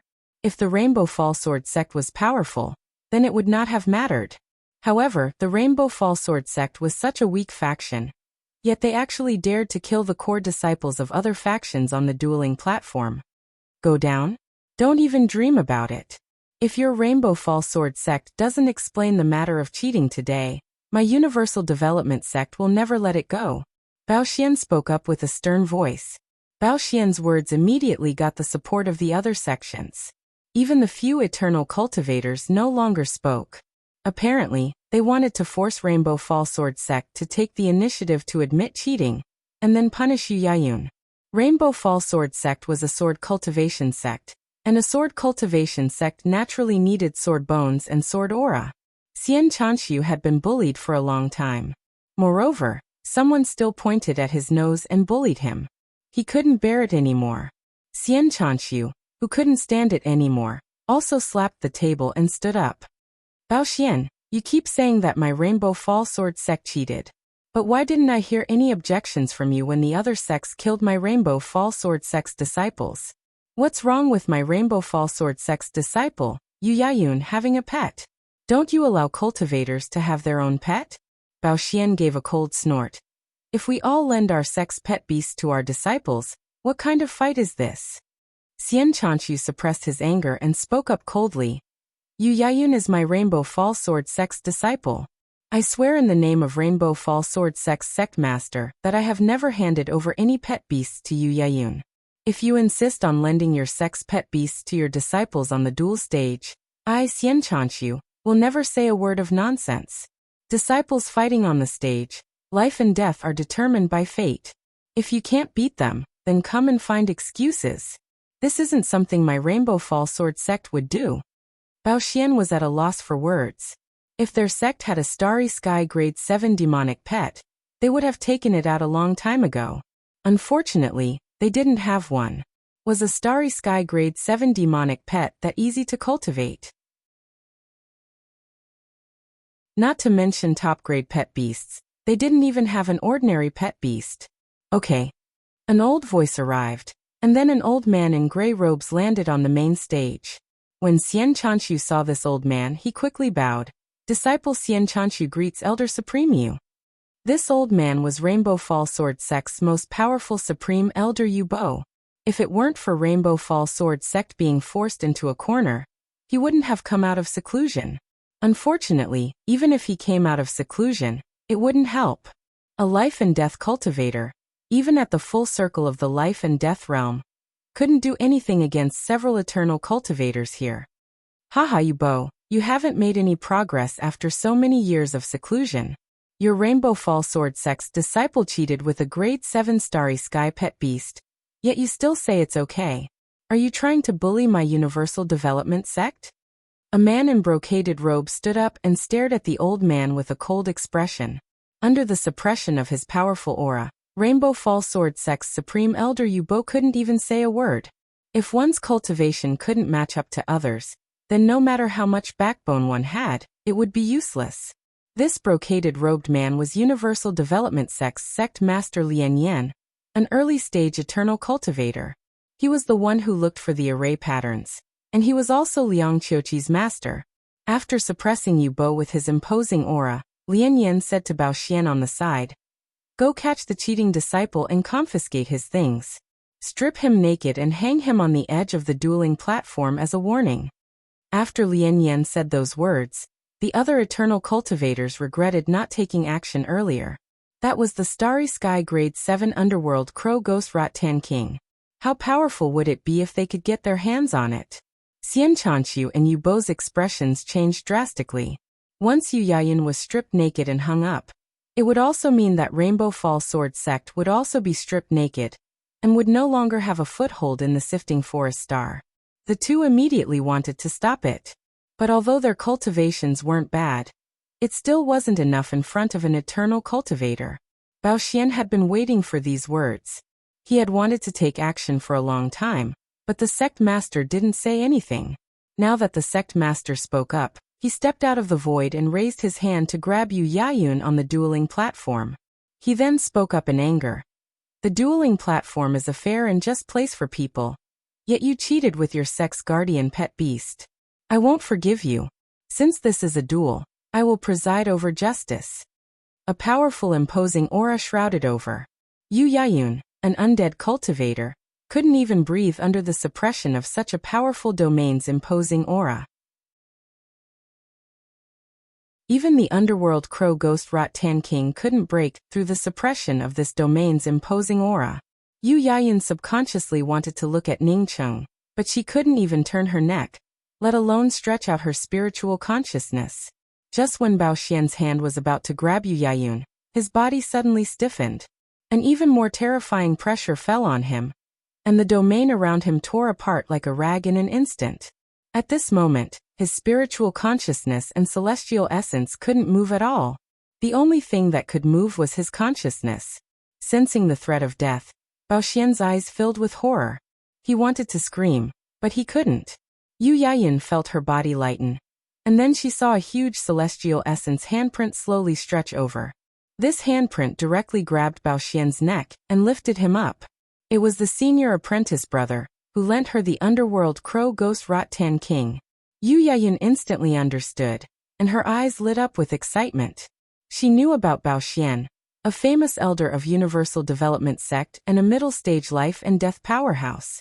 Yet an invisible celestial essence handprint grabbed the neck of such a powerhouse. How powerful was this senior apprentice brother from Graceful Star Mainland? She even tried to persuade this senior apprentice brother to run away. Did he really want to escape with such strength? Sure enough, the disciples from the Yixing mainland were all extremely powerful. Junior apprentice brother Rui Baishan, whom the sect master brought back a few years ago, was also quite tyrannical. But now, this senior apprentice brother was even more powerful. No wonder the ancestral master could create the Rainbow Fall Sword sect. The ancestral master also came from Graceful Star Mainland. The huge celestial essence handprint grabbed Bao Xian's neck and lifted him up. He couldn't resist and looked like a frog in the void, struggling powerlessly with his hands and feet. This terrifying scene immediately shocked everyone on the Swordstone Public Square and the main platform. All the elders and sect masters on the main platform stood up one after another. Even the domain suppression that bound Xian Chanshu and Yubo loosened at this moment. Ningcheng stepped onto the dueling platform and looked at Bao Xian in the air before speaking with a cold voice. Did you just say that you want to be fair and just? You, a cultivator in the life and death realm, want to deal with a cultivator in the undead realm? Is that fair and just? Do you have any shame or no shame? Who said that disciples can't use companion beasts, talismans, or use their own killing methods in the duels? If you don't have the guts, then don't come here to make a fool of yourself. Trash. The celestial essence handprint in the void exerted force, and Bao Xian's entire body turned into a blood mist before disappearing without a trace. Only a ring fell in front of Yu Yayun, and Yu Yayun heard Ningcheng's voice. This ring is for you to calm down. Yu Yayun bowed in surprise and said, Many thanks, senior apprentice brother. She quickly reached out and put away the ring. How many good things did a life and death powerhouse's ring contain? Seeing Yu Yayun put away the ring of a life and death cultivator, many cultivators on the Swordstone showed envious looks. This Dao friend, this is an internal matter of our 7 sections. Yet this Dao friend intervened in the internal affairs of our 7 sects, and even killed a life and death elder of my Universal Development sect. Isn't it a bit too unreasonable? The Universal Development sect's sect master stood up with an ugly expression. He could see that Ningcheng was also an eternal powerhouse, and Ningcheng was even stronger than him. Ningcheng stared at the Universal Development sect's sect master coldly and asked, Didn't you just say that you wanted to strip Yu Yayun and hang her up?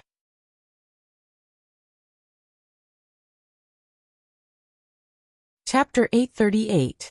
At this moment, a cyan shadow fell from the sky at the fastest speed.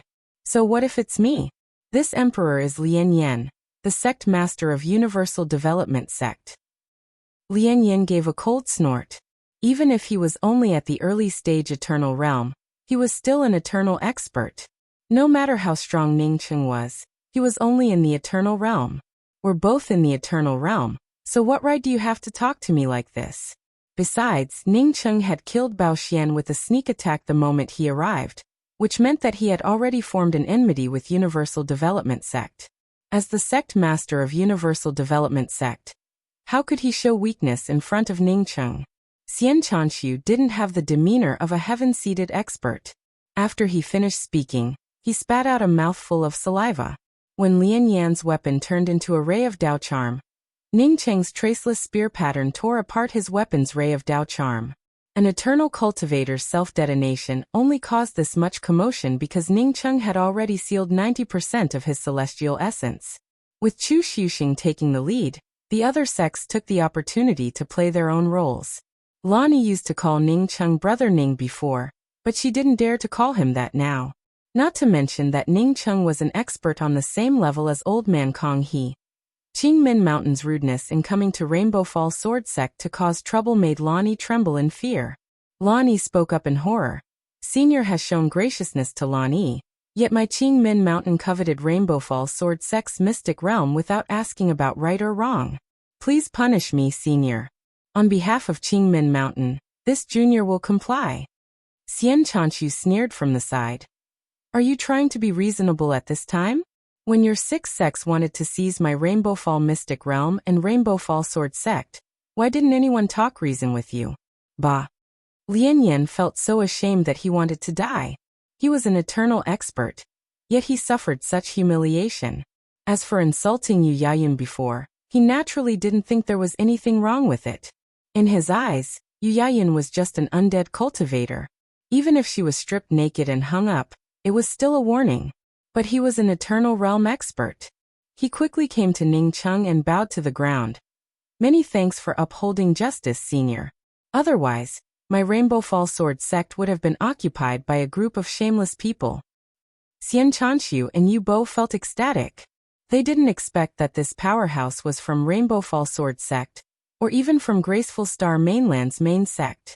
With such a powerhouse keeping watch, not to mention the Sifting Forest Star, even within the entire starry skies, no one would dare to touch the Rainbow Fall Sword Sect. Frightened by Ning Cheng, Chu Suxing broke out in a cold sweat, unable to even speak a single word. When Lian Yan saw Ning Cheng appear and easily kill Bao Xian, he began to be wary of Ning Cheng. His domain had already completely protected himself. Lian Yan did not have the time to escape when Ning Cheng's spear pattern locked him in place. The next moment he, just like Bao Xian, was picked up by Ning Cheng. As she spoke, Guang Ruodong sent out a message. She and Lan Yi were familiar with each other, and had long known about Ning Cheng's existence. Therefore, after learning Ning Cheng's name, he immediately sent a message to Lan Yi. Sure enough, she advanced to the Eternal Realm. Ning Cheng nodded.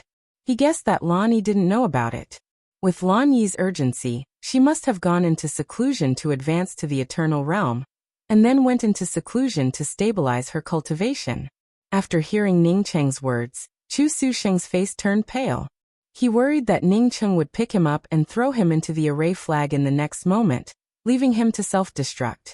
If they still had an excuse to make Ning Cheng speechless before, then they no longer had any excuse now. Ning Cheng had already killed them, so he didn't have to worry about using his power to oppress them. Senior, this junior is Guang Ruodong from the Blue Lake Mountain. Sect Master Chu's meaning is that this is an internal matter of the Sifting Forest Star. Even if Senior's cultivation reaches the heavens, I'm afraid it would be inappropriate for you to intervene in this matter. An early-stage life and death female cultivator came forward and spoke in a tone that was neither arrogant nor humble. Not waiting for Chu Suxing to say that he met Xiao Jierwei at a party, Ning Cheng followed up. When I went to the Devil Domain last time, I taught him a lesson and even cut off one of his arms. Do you want to help him? Lan Yi, as a new eternal powerhouse from the Blue Lake Mountain, had also held a ceremony to advance to the Eternal Realm. The other sect elders, on hearing Lan Yi address Ning Cheng as senior, felt even more flustered. When Ning Cheng's words came out, all the cultivators present froze. Was this powerhouse from the Rainbow Fall Sword Sect? If this person was from the Rainbow Fall Sword Sect, it would be natural for him to intervene in this matter. Chu Suxing was the first to react. He immediately raised his hand and slapped the face of a heaven-seated elder next to him. Idiot, you actually listened to Universal Development Sect's words. You dare to offend a friendly sect without figuring things out. Everyone could hear that Chu Su-sheng's last sentence was a show of weakness. Therefore no one spoke up at this time. Chu Su-sheng's words were the only reason they could find. That is, if you are unreasonable, we can't do anything about it. If you are reasonable, even if you are Qiao Jierwei, you can't intervene in this matter. Lian Yan didn't fear Ning Cheng because he only thought that Ning Cheng was slightly stronger than him. But he didn't expect Ning Cheng to be this powerful. In a panic, he quickly brought out his weapon. Yi Jiufeng and Qiao Jierwei don't dare to proclaim themselves as emperors in front of me. Yet you, an early-stage eternal cultivator, dare to proclaim yourself as an emperor in front of me? As Ning Cheng spoke, he raised his hand and threw Lian Yan onto the dueling platform. Following that, dozens of array flags flew over, sealing Lian Yan's celestial essence and tearing off his clothes. Ning Cheng then imprisoned him on the dueling platform. Finally, a pointy-faced, short-haired male cultivator stepped forward and cupped his hands towards Ning Cheng. We all know how powerful Dao Friend is. Since Dao Friend knows Brother Jierwei, then you are also an acquaintance. For a powerhouse like Dao Friend to intervene in the affairs of sifting forest stars intersects without asking about right or wrong, isn't it a bit too much? Of course, I'm just an early-stage eternal cultivator. Dao Friend can kill me at any time, but I still have to speak my mind. Unfortunately, although both were at the early stage eternal realm, the gap between Lian Yan and Ning Cheng was too big. The imposing aura of the two's domains collided, and Lian Yan's domain immediately shattered. He no longer had the right to speak in this space. She knew this Ning Cheng better than the average person. She had seen Ning Cheng extinguish old man Kong He's prestige and kill Fu Si, someone she couldn't even imagine. What's more, Ning Cheng had shown her kindness. Even if he didn't, Blue Lake Mountain couldn't afford to offend such a powerhouse. Ning Cheng motioned for Xian Chanshu to stand aside before speaking to Guang Ruodong. Presumably, your Blue Lake Mountain's Lan Yi is about to come out of seclusion to break through to the Eternal Realm, right? Go back and tell everyone in your Blue Lake Mountain that I, Ning Cheng, will take care of this matter. The elders and sect masters of the major sects started to panic. No one thought that Ning Cheng was lying. How could a powerhouse like Ning Cheng have the free time to come to this place and pretend to be a disciple of another sect? What they were thinking about was what to do next. Rainbow Fall Sword Sect had such a powerhouse, yet they wanted to occupy Rainbow Fall Sword Sect's mystic realm. Countless eyes stared at him, and Lian Yan almost went crazy. He desperately tried to burn his essence blood and longevity, but he soon discovered that although he couldn't move, he could still burn his essence blood to self-destruct. Ning Cheng didn't answer Lian Yan's words at all. Instead, his domain surged out. How could Ning Cheng not understand Chu Xuxing's meaning? He glanced at Chu Xuxing and spoke with disdain. Are you familiar with Qiao Jierwei? Seeing Ning Cheng kill Universal Development Sect's sect master and elder in an instant, the other 5 major sects experts stood up one after another with uneasy expressions on their faces. Ning Cheng's strength was just too strong, so much so that they didn't dare to speak out against him. Chu Xuxing's soul almost jumped out of his body when he heard Ning Cheng's words. He had thought that Ning Cheng, like him, would take out experts like Yi Jiufeng and Qiao Jierwei to show off. He never expected that Ning Cheng and Qiao Jierwei would have a grudge against each other. Moreover, Ning Cheng even cut off one of Qiao Jierwei's arms in Qiao Jierwei's lair, Devil Domain. Guang Ruodong felt shocked when she heard Ning Cheng's words. She immediately bowed and said, "This junior greets Senior Ning. My Blue Lake Mountain is in the wrong in this matter, and is willing to accept punishment." Ning Cheng had a good impression of Blue Lake Mountain's Lan Yi. This woman not only had a good heart, but she also gave him a very important material in exchange. However, Ning Cheng also felt unhappy that Blue Lake Mountain wanted to occupy the Rainbow Fall Mystic Realm. This person was Void Border Gate's sect master, Chu Xuxing, who also had early-stage eternal cultivation. Since Void Border Gate's genius core disciple fell in Rainbow Fall Sword Sect, he had made up his mind to destroy Rainbow Fall Sword Sect. However, He didn't expect that such a terrifying powerhouse would appear at this critical time. After putting on a show, he bowed to Ning Cheng and asked for instructions, willing to accept punishment. Ning Cheng ignored Guang Ruodong and spoke up in a clear voice. I'm Ning Cheng, from Graceful Star Mainland's Rainbow Fall Sword Sect. I'm also the sect master of Graceful Star Mainland's Rainbow Fall Sword Sect. Do you think I'm qualified to take care of this matter? I'm very clear about what happened today. Universal Development Sect, Constellation Sect, Scarlet Cloud Faction, Green Feather Spirit Religion, Void Border Gate and Blue Lake Mountain coveted my Rainbow Fall Sword Sect's Rainbow Fall Mystic Realm. That's why they came to my Rainbow Fall Sword Sect to kill our Rainbow Fall Sword Sect's core disciple. Guang Ruodong's face turned red and didn't speak again. What Xian Chanchu said was the truth. They all came here to take over Rainbow Fall Sword Sect's mystic realm. But now that Ning Cheng had come out, he changed his words to reason. In front of countless onlookers, Lian Yan's body exploded into a terrifying celestial essence. He finally chose to self-destruct. Ning Cheng had arranged the entrapment formation in a hurry. Therefore, Lian Yan's celestial essence explosion not only tore the entrapment formation apart, but also turned the dueling platform into nothingness. However, the Swordstone Public Square didn't suffer any damage. A young female cultivator quickly walked up to Ning Cheng and bowed. Lonnie greets Senior Ning. Many thanks for Senior's help. He addressed Qiao Jierwei as elder brother, because he wanted to stick gold on his face. Even if he was also an eternal-level powerhouse, Qiao Jierwei wouldn't even glance at him. He had only spoken a few words to Qiao Jierwei at a random gathering. Ning Cheng looked at the group of clowns in front of him with a sneer. He really wanted to use his time well to deal with them. However, he also understood that this matter had to be handled by Rainbow Fall Sword Sect's sect master Xian Chanchu. After all, he couldn't stay here forever. Moreover, Xian Chanchu was the sect master of this place. You're tuning in to the Li Mei's Wuxia Whispers YouTube channel. We're so grateful for your support, and don't forget to subscribe to join us on this incredible journey through captivating stories. Your generosity through donations truly makes a world of difference, as it's the primary source of revenue that allows me to expand and enhance this channel for you. Thank you from the bottom of my heart for being a part of this adventure.